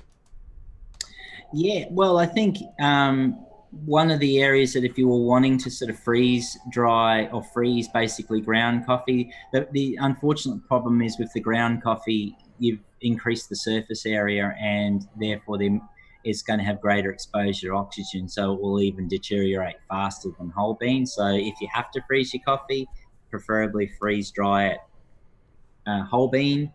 But also, if you can, break it down into smaller sizes, so you're not always constantly opening and closing the bag all the time, or the lid of the container, because that's flushing more oxygen in. So I think it's okay. We've seen that it's not too bad to take your ground coffee and put it in the refrigerator, and an airtight container in the fridge is typically better.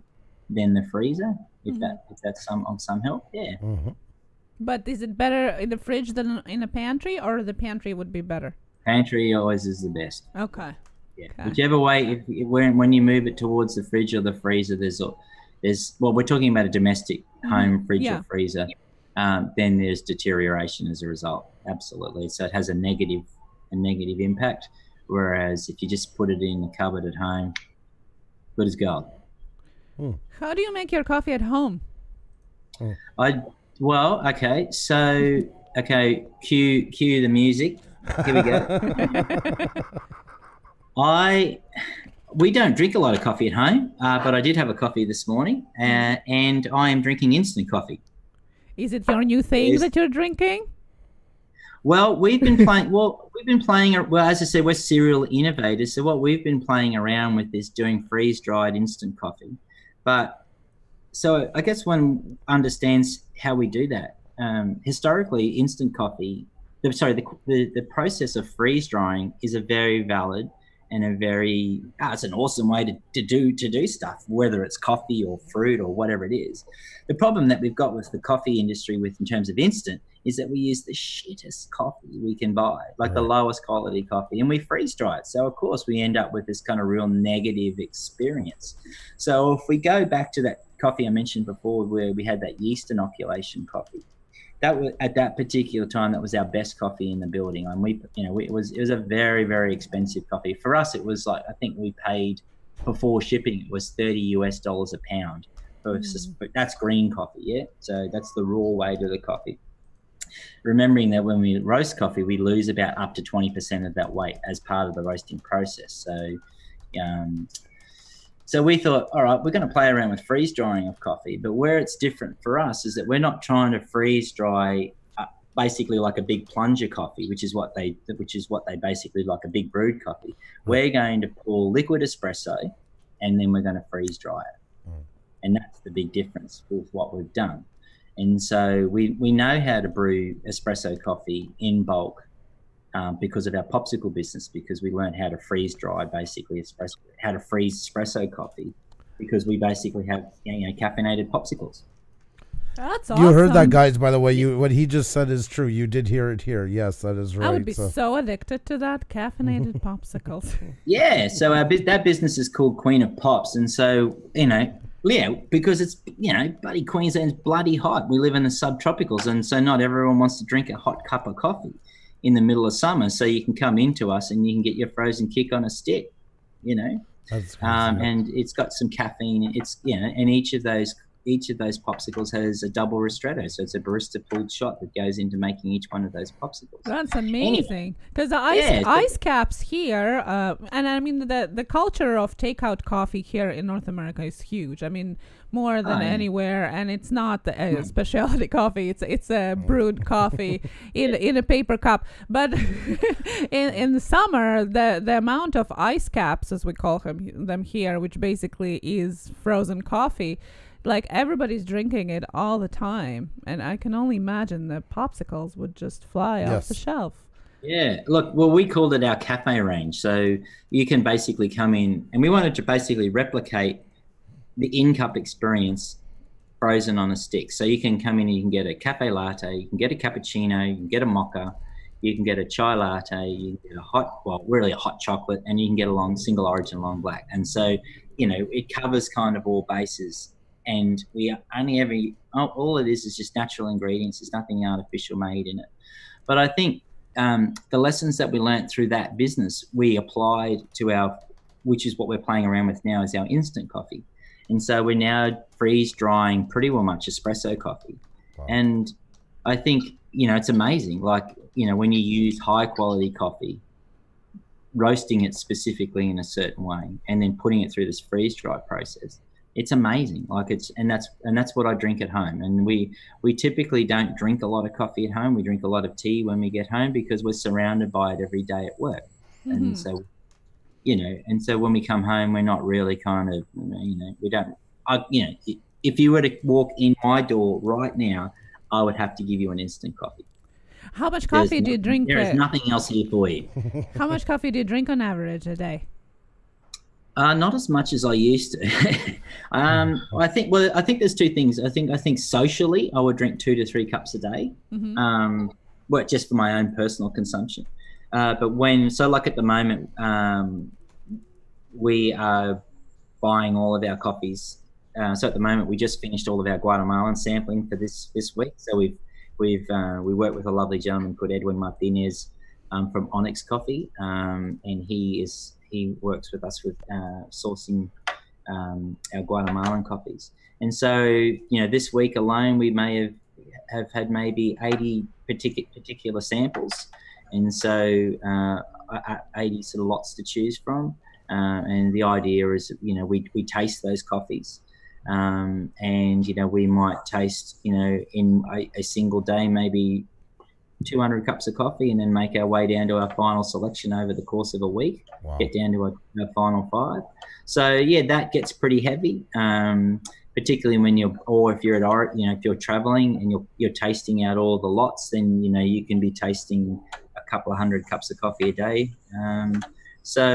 But you don't, we taste it and then we spit it out, so we don't ingest the coffee, because it'd wipe you out. But you develop, I guess, a level of tolerance for that type of coffee. But it can make you sick. There's no doubt about it.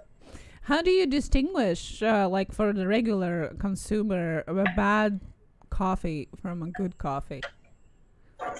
That's great. Good question. Yeah, look, I think, because taste is such a personal thing, but I think, from my perspective, one of the attributes that I value the most, I value the most highly, is aftertaste, because I think it's kind of business 101. If you drink a coffee and it has a very negative aftertaste, whether it's excessively salty or bitter, or it has a really long, lingering woody sort of note, is it more than likely you're going to go back and buy another cup of coffee? I would say most probably not. Yeah. So I've got to make sure, from my customer's perspective, I put them in the best possible position to be able to get their customer return to buy another cup of coffee. Now, so for us, sweetness is definitely top of the list, and that's largely due to we have so much sugar in our diet today. Everyone loves sugar. Let's be honest, my God. Yeah. So having a sweet cup of coffee, and I think people don't realise that raw coffee itself has 36% sugar in it, and it's a combination of sucrose and what we call reducing sugars. So it is a very, very naturally sweet product.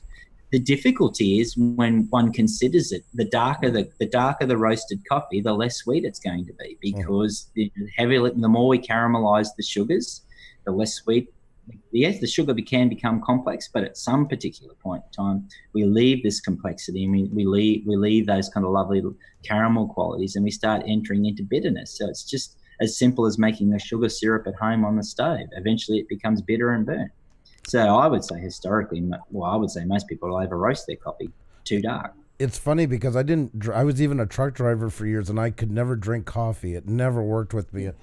Xenia got me hooked on the sauce. We'll call it that. Literally, a year ago, I think. I never drank coffee. Well, I only got hooked because I moved continents and I was falling asleep at a supper table. So She got hooked, but then later on she got me hooked because my parents' house is 800 kilometers away and I don't stop for the bathroom, i.e. I still got trucker in me. So she thought if we can get hooked on the coffee, we'll stop more than once for gas, and she was right. Yeah, that worked. But when I tried it every couple of years, that was always the thing. I didn't like the taste, and I thought, well, it must be, what do you think? More sugar. Add a bit more sugar, it's going to taste better. And in the end, that was the opposite. I don't like sugar in coffee. And when I finally tried it with a bit of cream, I can drink a black as well, but that was the turning point, and it was like, okay, well, this isn't so bad. I was making it worse every time by adding more sugar, but it's just the natural North American instinct. If something doesn't taste good, add more sweet, or condiments. Syrup in it. Yeah, exactly. I do. And I don't like flavored coffees like the syrupy types. I've realized I'm kind of a real old-time Joe, I guess. And it's like the dark roast that you're saying. Is it true that it's less caffeine in a dark roast? Yeah, absolutely. Yeah. It degradates the caffeine to a degree. Like it can diminish a lot of it. The caffeine sort of side of things is definitely because it is a soluble, it's partly got to do with the varietal of the coffee that's chosen. We know, for example, with Robusta coffee, or the Robusta sort of family of coffee, and you will have heard this sort of in the past. This is has a higher level of caffeine in it than say than Arabica coffee. So if you're really wanting to go for that high caffeine hit, then definitely just fill it full of Robusta coffee. The problem with with caffeine, is that inherently when you taste it, it's bitter. It has a bitter attribute in terms of its flavor. So the higher the caffeine levels you put into the coffee, or the higher the sort of the specific types of coffee around that have that high caffeine quality to it, makes it more of a bitter cup. And there is certainly, obviously, particularly here in Australia, there's a couple of brands that pop to mind already that go out of their way to promote themselves as being killer coffee, or high caffeine, this will blow your socks off type stuff. And look, there definitely are some coffees around. There's one particular varietal that comes out of Java, which is called a WIB1, or Wibbies as we call them. And the level of caffeine in these things, it makes my eyes peel pretty much when I get anywhere near it. Like it'll even give me heart palpitations. It's that strong. Jeez.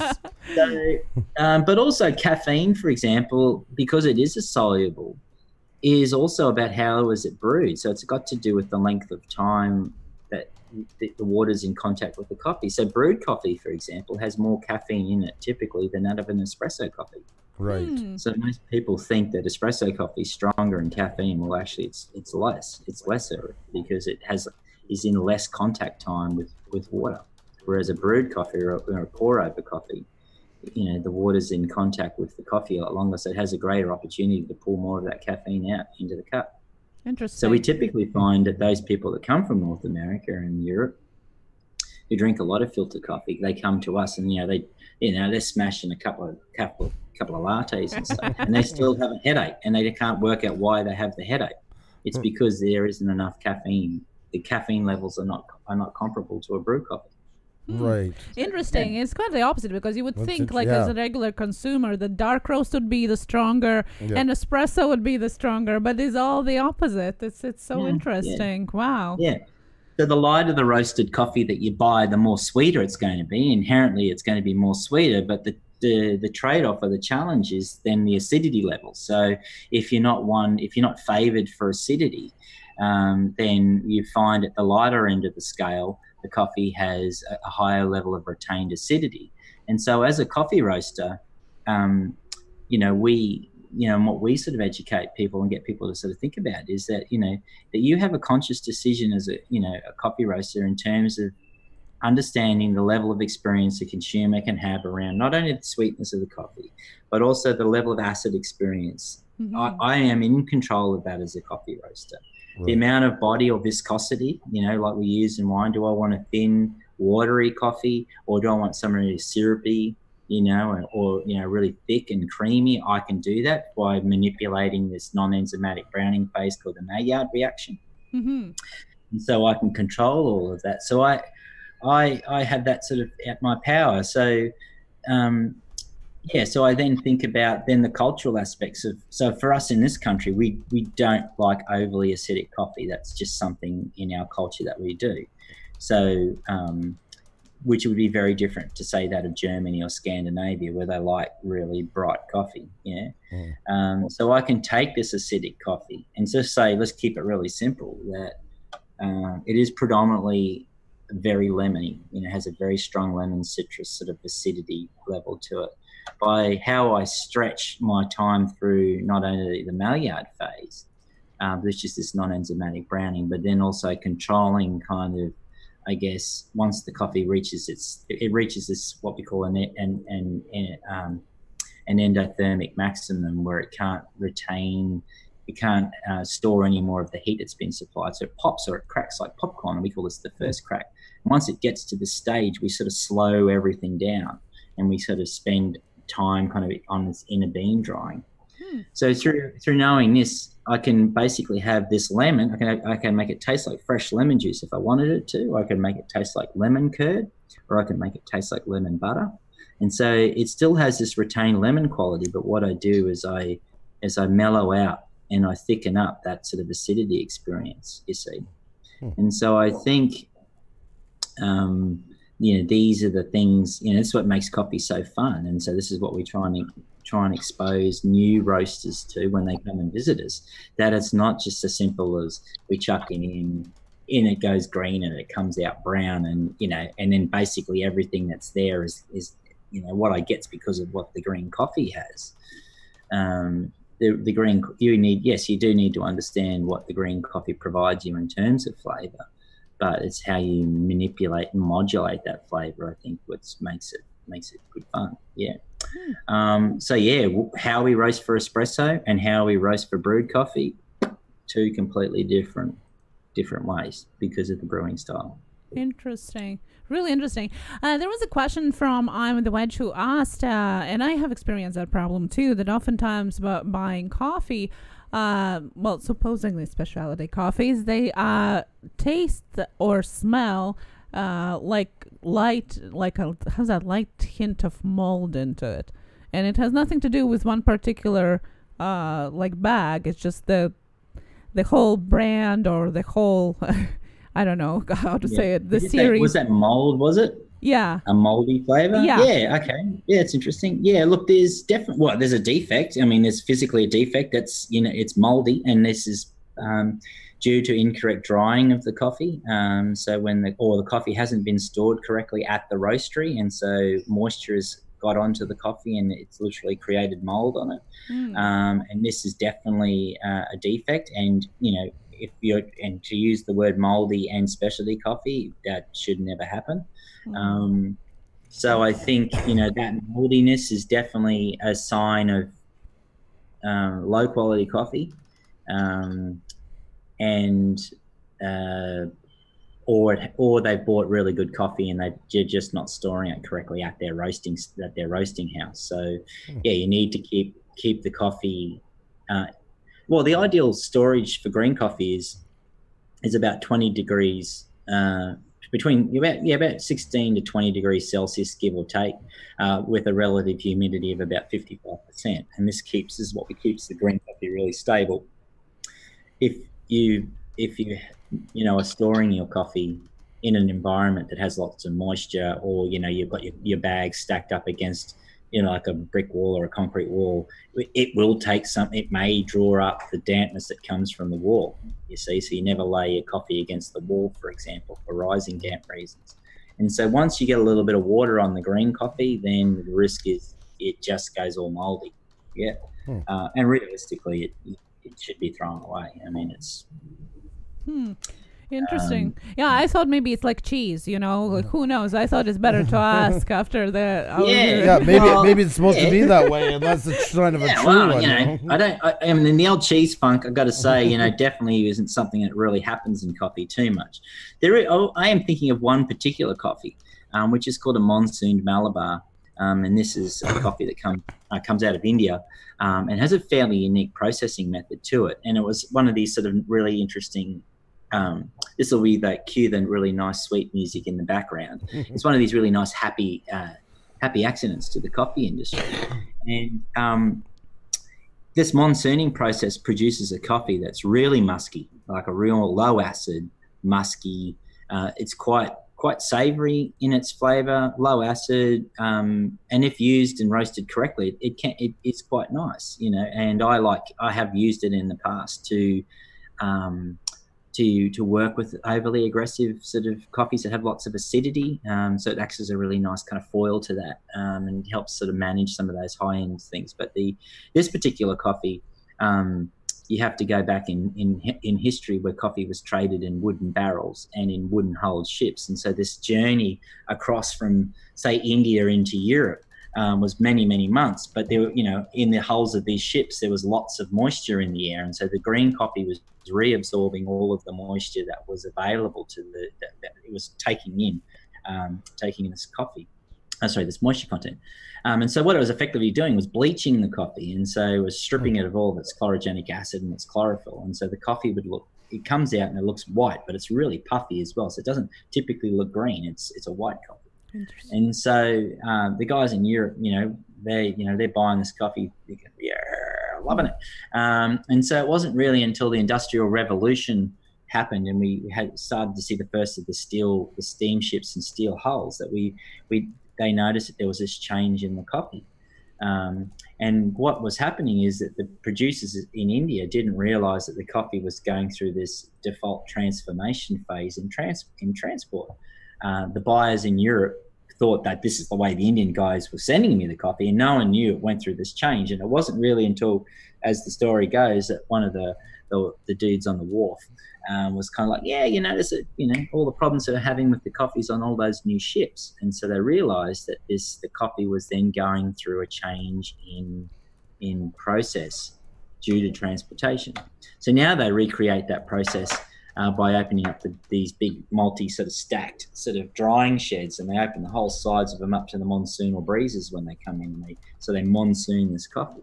So it can have a musky flavour, and if not done correctly, can be mouldy. So there is a potential that coffee that you were trying may be a bad monsoon coffee as well. Yeah. That's really interesting. Wow. So much information. There are some people in the chat saying, wow, how much is there actually behind, you would think, a simple cup of coffee, but it's a whole art. Can I just jump in and just say that cup of coffee you're drinking today, right as you speak today, there's 2,000 hours of human labour have gone into producing a single cup of coffee. So when one considers what one pays for a cup of coffee at the retail counter, and if you try to work that back on a cents per minute, second, it'd be just stupid. You know what I mean? Like, it's just, wow. I mean, I can't believe it. 2,000 hours of human intervention in the growing from crop to cup. Wow, it should be more expensive than gold, you would think, after thinking of all the stuff that's going on with it. Above and beyond says, I just wanted a cup of Joe, LOL. Yeah. Yeah. Well, these are one of the challenges that we have here is that, as an industry, I mean, I suppose you would have the same. I mean, we've got 7-Eleven down here, you guys have got the same, those convenience foods, and, they're selling, espresso-based coffees, advertising it fairly aggressively on television here. Buy yourself a cup of coffee for $1. Yeah. And, we've got people lining up to buy this coffee. So what does this do to, what is this doing to the industry? And what is this doing more so to the producer? What does buying $1 a cup of coffee do to a producer? It basically makes them, makes them go broke is what it does. It makes them walk off the land. It causes hardship.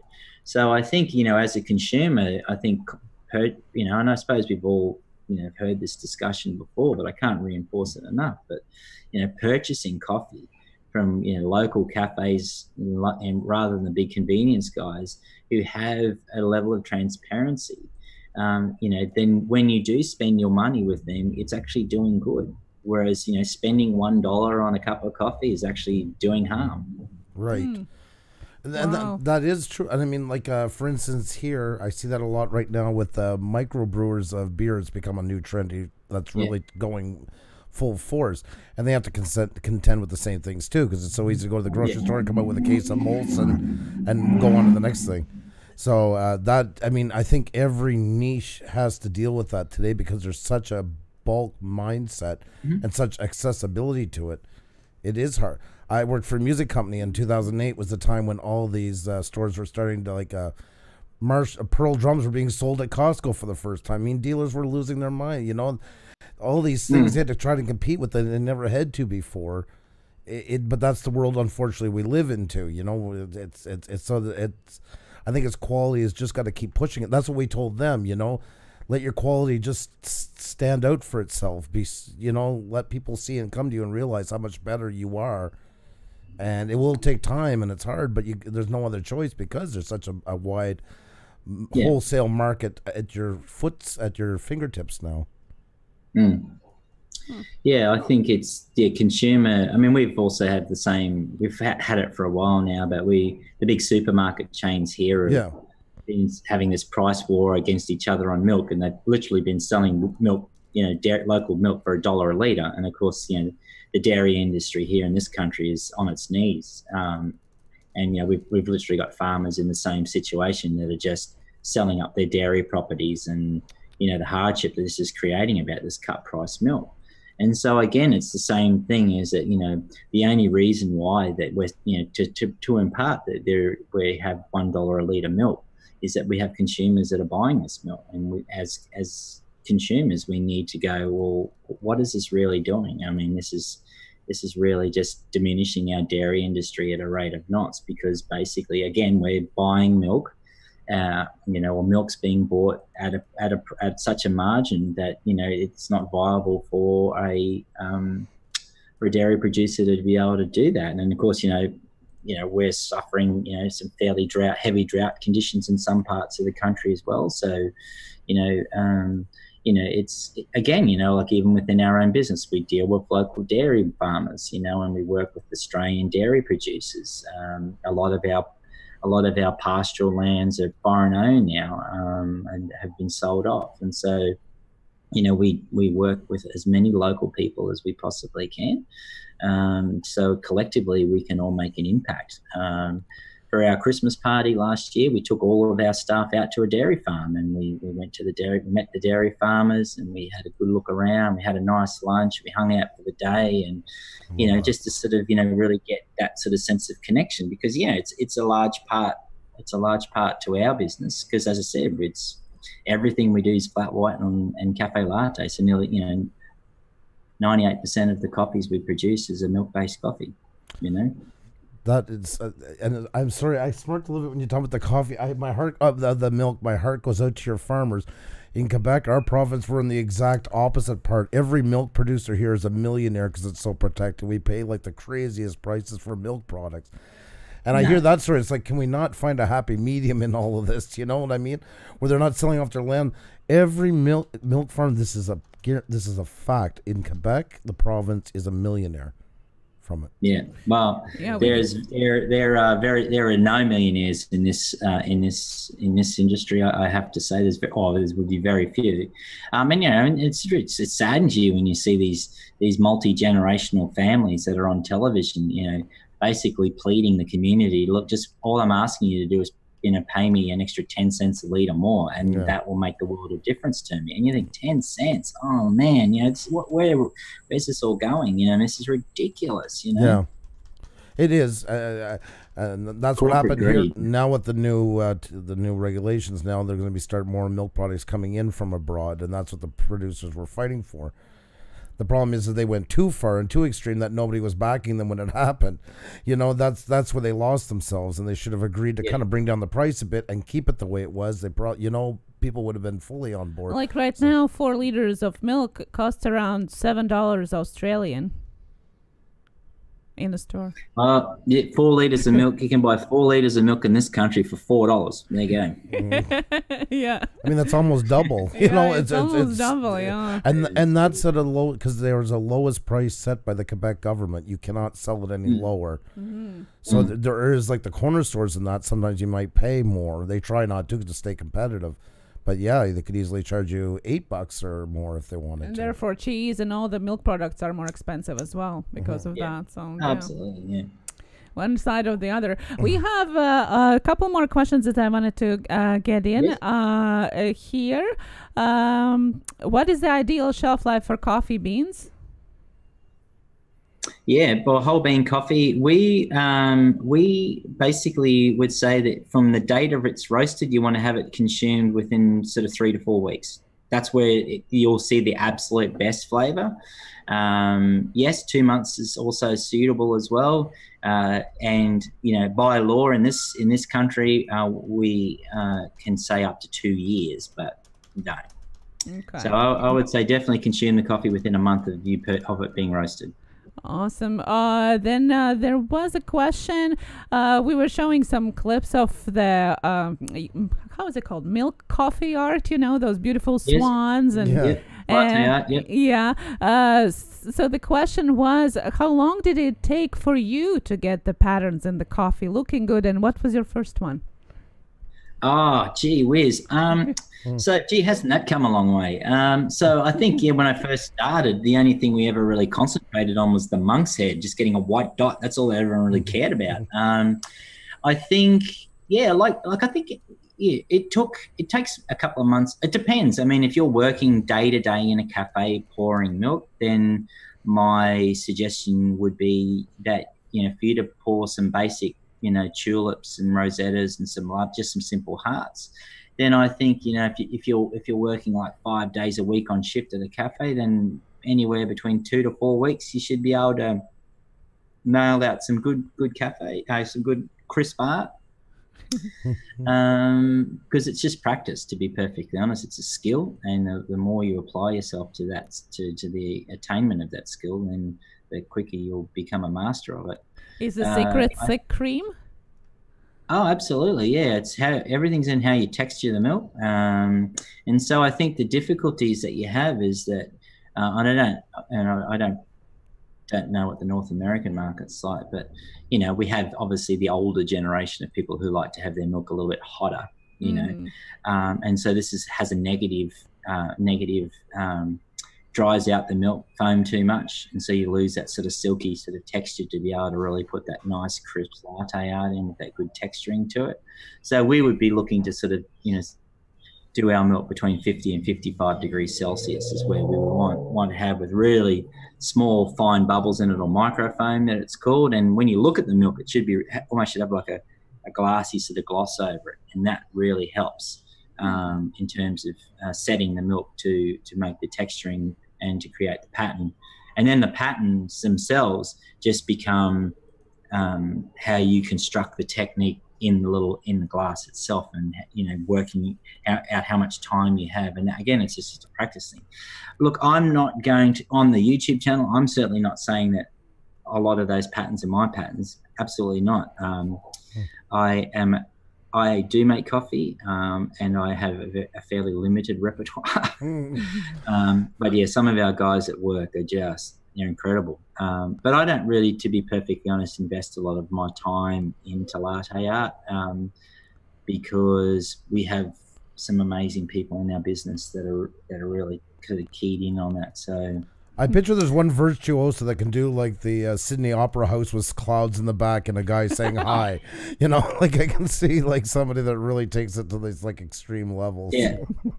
I remember one day I was working in our cafe. So we had this cafe, it was called Dandelion and Driftwood. My wife and I opened up, and it was really a groundbreaking cafe. And at one stage, it was the most reviewed cafe in the world in terms of the Bean Hunter, which is a sort of review app that's used around the world. And it was and we'd have people queuing up to get into this cafe. And so one of the things, and my wife and I were very much the faces of that business, and we worked behind the counter every day. And so it was the afternoon shift, so it was a bit quiet, and I was on, and this big group of people came in. I still remember it. Anyway, so they all ordered their coffees. And in those days, we offered you 4 types of espresso choices. So we had our 2 blends, Dandelion and Driftwood, and the 2 blends were created around basically the palette of the masculine and feminine palette. So we curated blends that the flavor profiles would match women and one would match men, and that's another sort of story. Anyway, so they ordered their drinks.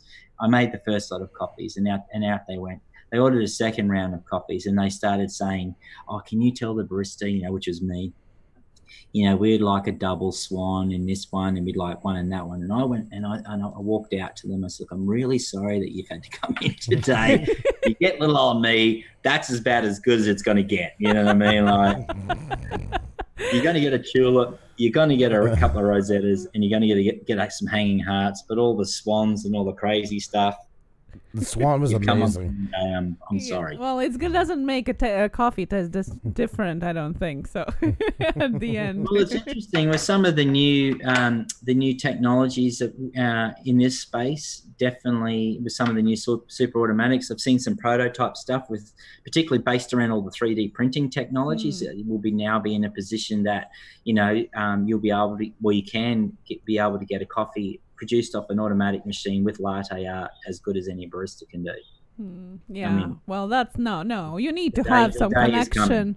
You need to have some connection, otherwise, just make it. Oh, absolutely. But I think, look, I don't disagree with you, but there is a large base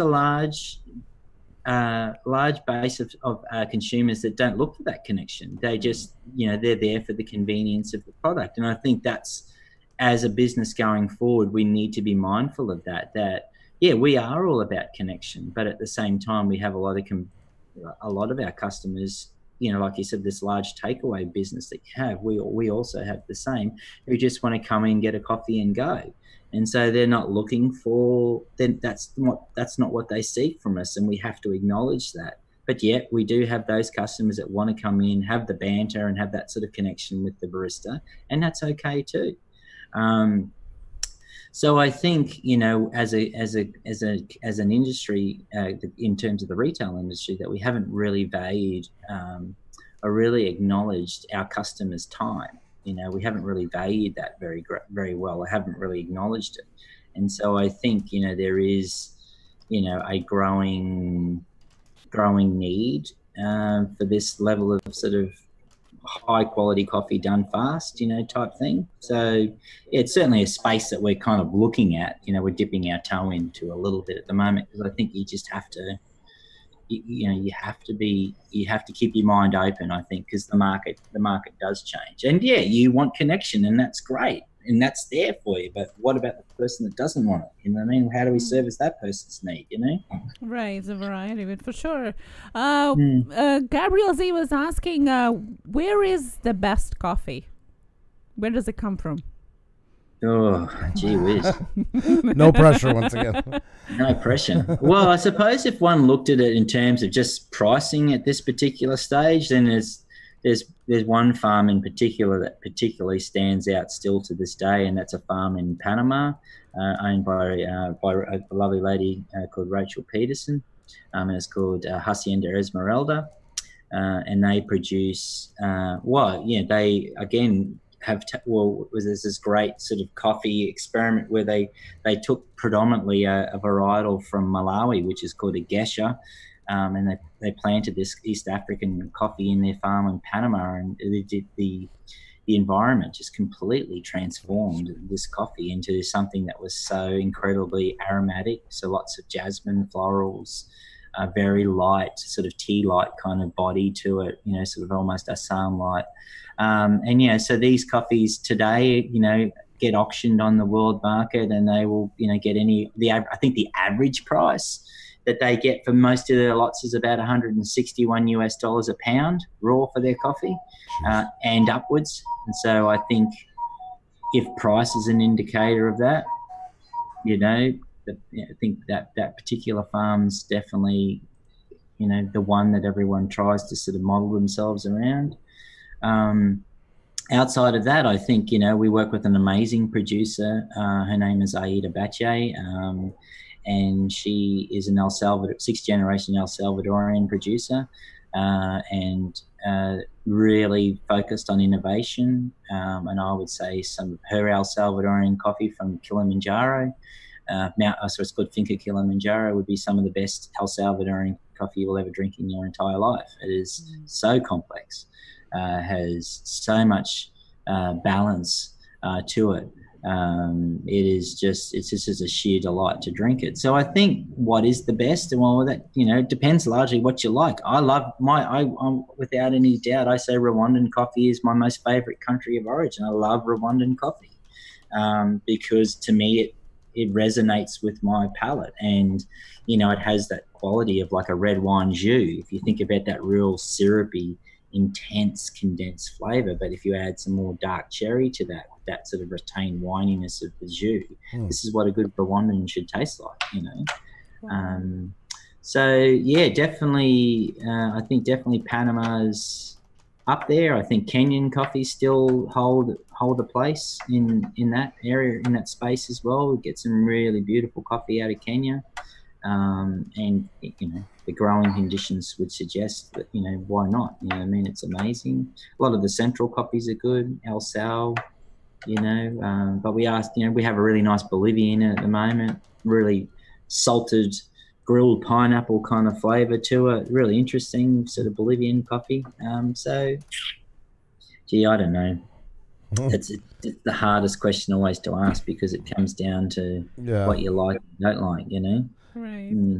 There's no perfect answer into it, I suppose. I don't think so. But as I said, if you wanted to look purely on price, then yeah, basically Hacienda Esmeralda in Right. Panama are all hands down. For what, That's you sweet. said what, $161 a pound? Yeah, well, this is what we call the raw price. So this is the green unroasted price of the coffee. And remembering that the coffee, you then have to pay for it to be transported to you. So this is what we call the farm gate price. Right. So that would add maybe, anywhere up to a $1 to $1.50 US a pound to that cost. And then, you roast it and you lose 20% of that weight. So you got to add another 20% of that cost, So all of a sudden, you're talking about coffee, from a cost perspective without even adding any of your overheads to it. Yeah. It's going to be like $600-700 a kilogram. Wow. It's expensive bloody coffee. So in all honesty, like coffee like that, where does it usually end up? Like what is it like at that price? Is there I'm guessing some sort of high end? Yeah. So these typically, the Petersons are definitely one of the first pioneering families that identified that they had something unique. So they withdrew their coffee from the traditional sale model, and they auction and market their coffee themselves. So the only way that you can buy their coffee is through an online transparent auction process. And so they let the market aggressively bid for their coffee. Very clever way of doing it. You know what I mean? Like, we tend to find that most of that coffee ends up either in Japan or Korea. Chinese market tends to buy that sort of coffee because there's a real desire for these emerging markets and those operators to be seen to be having the best of the best, and they will outbid each other to the point of insanity. Great for the producer. I mean, it's amazing for the producer. That's what I was going to say for it. It's kind of like the gold covered pizza in New York type of thing. It's one of those kind of just to say you have it, basically. I mean, not that it's not good coffee, but I mean, it's so exorbitant in the value of it at that point. It's more of a status thing more. Yeah, so there's some very worthwhile programs. Cup of Excellence is a program that's been running globally for a long time now, and it's a really interesting program. And we're part of that program, and that seeks to sort of identify in those producing countries the top 20 producers. And so an international jury is flown in, and we cut through those coffees to identify those top 20 lots. Those top 20 coffees are then, again, likewise put on an auction basis, and it's left to the open market to bid for those coffees on a 4-hour period. And outside of the administrative costs, 100% of that money goes to the producer. So for some producers, it's like winning a lottery. Like it's a massive financial windfall. So there's some really powerful sort of programs around like that, which I think are very, very good. So if you do sort of see anything that's got the Cup of Excellence logo sort of on it, definitely worth purchasing because you'll be buying very, very good quality coffee. Definitely not going to be on the Tim Hortons company time soon. No. I don't think you'll find it at Tim Hortons at all. We joke about it, even though it's not Canadian owned anymore. Like you always see the Americana is iconic. That was our version of it. Like, oh my God, those commercials! I hate them. It's like everything is A this and A that, and it's some mother always has to be at an open rink arena at 6 a.m. They drove her kids there in a storm. It's like pretty cold, eh? And that stuff. Like it's so. Yeah. We don't even drink Tim Hortons. No, we don't ever touch it. I actually prefer McDonald's if I had to pick between not that the two. It's better. I find a better cup of coffee. But still. Yeah, we're talking lipstick on a pig. If you had to decide between two places, I would go with McDonald's. Yes, correct. So don't worry, we're not cutting it and saying it's a great coffee. No, well, look, it's I think even from myself and when I travel, look, I'm not certainly one of those coffee professionals. I know a lot of people, they travel with all their own gear and a grinder and beans, and I got over that a long time ago. I used to do it, and I couldn't be bothered. So you will find me because obviously for me, caffeine is a daily ritual, and I need it. Just simply because if I don't have it, I get grumpy, and two, I'll get headaches. So, you may sort of find me in with my, dark glasses on, and walking into the Green Witch and getting myself a mocha. You know what I mean? Like just because I'm seeking out some caffeine. But yeah. Sarah's abstract expression said that now Australia is in her bucket list, and including visiting your coffee house. Thank you. Thank you. And there were questions about is your coffee on sale internationally as well? Yes. Yeah, we ship internationally through our web store. So we, funnily enough, we were looking at it the other day, which is I was quite amazed. I think, we've got a very large clientele in North America that buy our coffee. And the other area that's very big for us is sort of the United Arab Emirates and Saudi Arabia and those kind of places. So we do ship internationally. Absolutely, we do. It's actually a little bit cheaper for you guys because the exchange rate's a lot better. So it's actually not bad when you think about it. Good old American dollars, bumping the Aussie dollar again. Yeah, no one. Same thing here in Canada. Okay, we're taking a ribbing right now. Yeah, Americans take note. That's right. Yes. Yes, everyone, you're welcome to buy the coffee. We roast the coffee fresh to order. So when that order comes in, we'll roast it, and then obviously we send it out, and then you get all the usual, emails and text messages telling you where it is, and how far away it is. And we sent some coffee over to Chesapeake in, I think it's Virginia, and I saw some stuff going out this week. We've got some stuff that's gone across just recently to Calgary. We've got a couple of customers that buy stuff from us in Calgary. Nobody in Quebec yet. Yeah.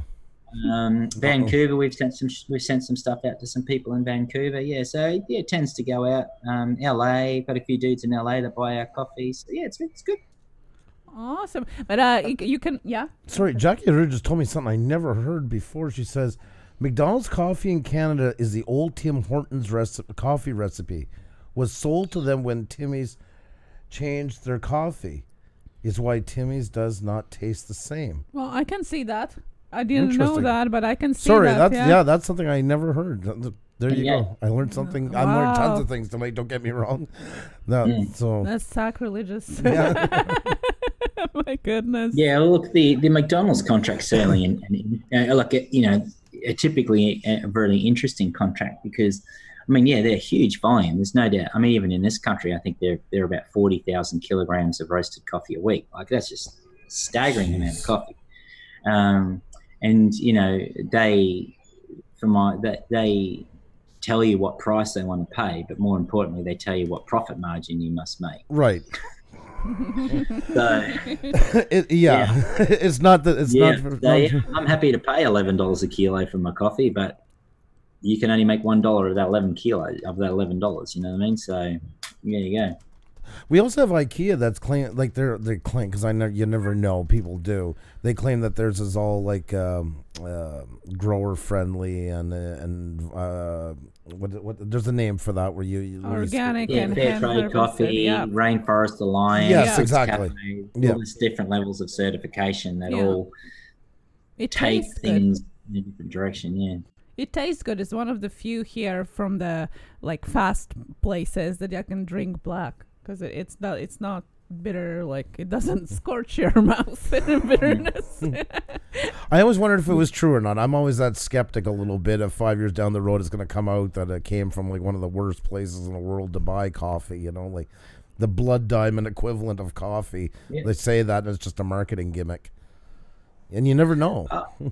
Well, it's certainly, I've traveled, to most of these places and it's fairly low tech and, your levels of personal security is something that sits fairly high on, in your conscious mind. Even if you were to travel today into Central America, you would be met with armed escort, that's basically, and that's, like incredible sort of stuff. I think, do I think coffee's still being fairly traded? Absolutely not. Do I think, and we're seeing that even in the instances of, say, fair trade coffee, the mechanic on how fair trade coffee works is it guarantees the farmer that it will pay them, I think it's $5 or $7 a pound above the current floor price. That's set by the New York Board of Trade. So last year when the price bottomed out, even when you added in the fair trade sort of mechanic, that safety margin of $0.07 a pound, it was still below the cost of production. Right. So for the first time, it sort of showed you that particular mechanic needed to be revisited. I don't think it's a failure, absolutely not. I think the fair trade model is a very sound business model, and Right. has done a lot in terms of, I suppose, more so bringing the larger sort of coffee roasters, those real big institutional roasters, those multinationals, to heel and saying, hey, you guys should be paying these guys more money. It's not fair that you basically you're offering them money less than what it costs them to produce. Right. So I think, that it's just, like everything needs to be revisited. The model needs to be, because the rate of business is changing so rapidly now. So I think, that's being kind of retweaked at the moment, which is a good thing.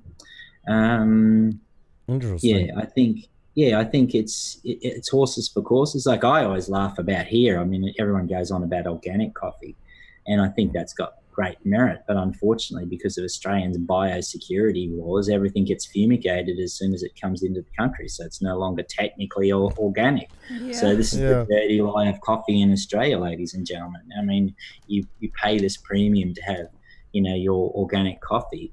But the reality is every green coffee that enters this country must be fumigated by law. So the only true organic coffee is Australian-grown, organically certified coffee, because it obviously doesn't require to be fumigated because it's already here. When I lived in Saskatchewan, in the fields, you'd see them spraying for crops when I was working out there. And I wish I had stocks in the invisible glass wall that supposedly exists between one field and another. This stuff is just flying back and forth, and I guess it knows when it gets to the end of that crop, it's not allowed to go into the next. I mean, it's such a ridiculous claim. Yeah. It's maybe the other half of it might not get it, but let's face it, it's all getting covered for the most part. So and I think we have producers, so that the producers that we work with, are the top of their game, and they produce amazing coffee, and so they use organic practices. I mean, the sheer cost for them to maintain an organic certification is about $5,000 per annum, because they have to be inspected on an annual basis. And that's, so for a producer, $5,000 is a lot, is a huge expense. Yeah. Like it's incredible. And so I think, our guys that we work with choose not to have that level of sort of certification. But at the same time, the quality of what they produce is a direct result of really solid farm practices and sustainable kind of coffee growing, So, our Kenyan producer, Boyce Harries, he's got a lovely farm called Chania Estate. He's just outside of Nairobi. And, again, another 6th generation producer, but has done a lot of work predominantly in the rose business. So he left the family farm for a while and has come back obviously now to take over from his uncle and his father. And from his learnings of the rose industry, he's bringing in, artificial beneficial bacteria and nematodes, and, sort of things that are, natural sort of pesticides or natural sort of, bacteria that sort of help eat or help them against coffee berry disease, or they bring in the nematodes that, will eat the larva of some of the, the coffee borers and things like that. So really, really sort of different thinkings rather than just spraying the crap out of everything, you know what I mean? So, I think the producers themselves, they don't really want to be investing in sort of herbicide pesticides, because they'd rather be spending that money on input, in better areas in terms of, fertilizer and soil management and these types of things. So, it's definitely their weapon of last resort, I have to say, We have a Joseph TV show who wanted to say a special hi and thank you to you. He's from Kenya, so he wanted to say special thank you for recognizing their coffee as one of the best. Yumbo. Isn't that cool? Yes, That's really cool. He said, look, wow. I love it. It's the coffee connections. I mean, this is the thing. Like even today, we can sit in a room and I can have my Kenyan producer with my El Salvadorian producer and my Mexican producer, and we can all have them in the same chat room and we can all just be talking stuff.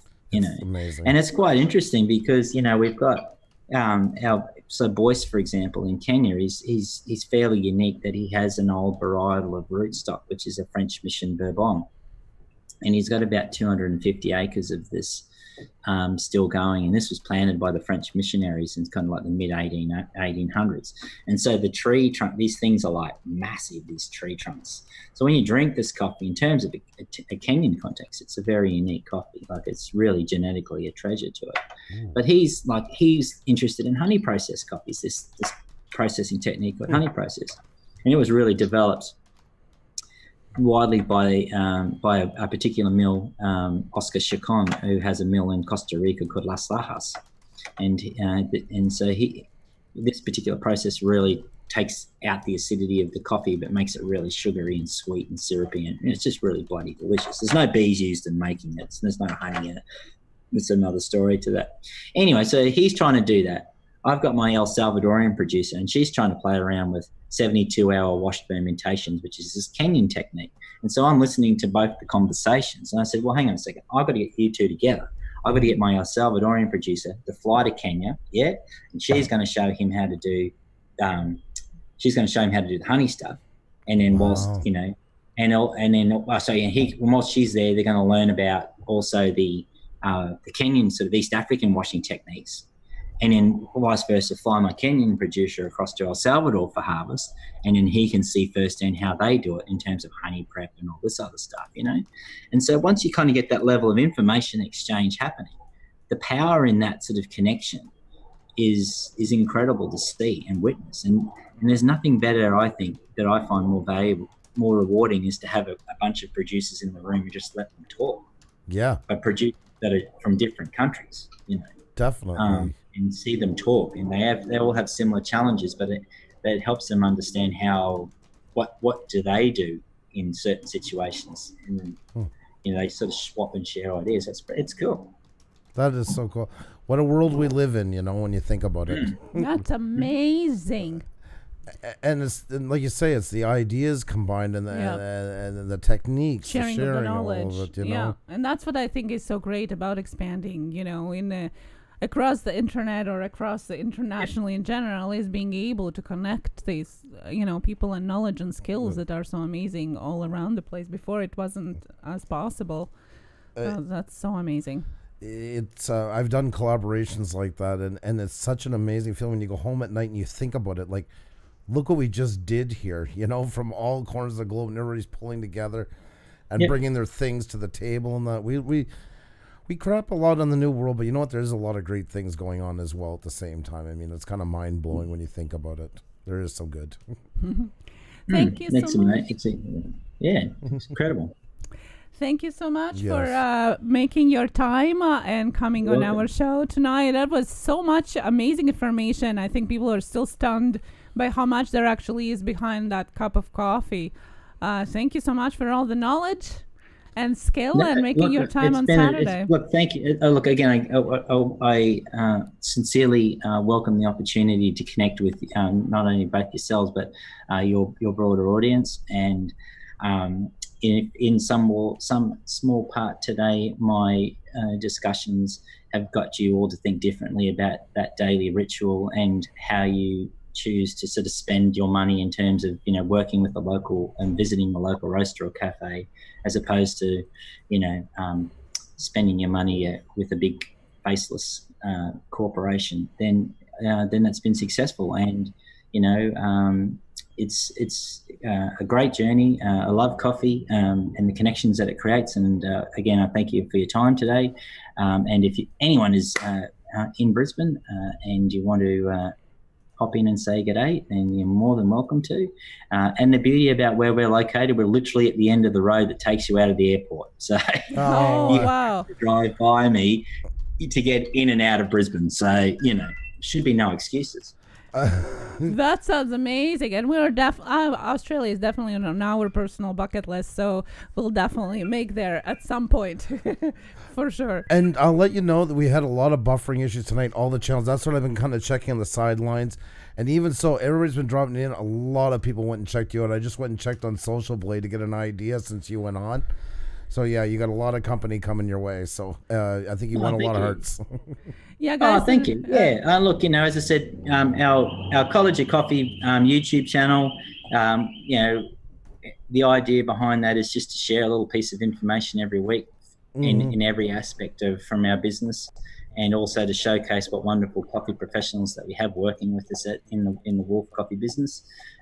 So yeah, if definitely keep subscribing, and we'll obviously post this up or do whatever we got to do with it, with the people that do that sort of stuff. You can see I'm really technical, but yeah, it's been a real pleasure being with you all today, and looking forward to keeping connected. Thank you so much. Thank you for your time, and let's just keep doing things together. We're definitely going to talk again. There's my moose ears. There's my moose ears. Take care and be well now. Bye-bye. Have a good day. Bye. Oh my God, he's awesome. That's guys amazing. Yeah. And the YouTube link, of course, is all the social media is down below in the description, and the website where you can get more information and check out their coffee is in the chat as well. It is available for shipping internationally apparently too, so we'll have to check that out. Yeah, I think he won over a lot of people. I mean, he's yes. so amazing. People saying goodbye to him, and he's a lot of fun. So yeah, that is Joseph says I can't pronounce it. Siyambo from Kenya. Yeah, that is so cool. Yeah. That is amazing. Yeah. Thank you so much for letting us know too. 3D Printing with His, good morning from UK. We just let go of our guest from Australia. It's his Saturday morning too.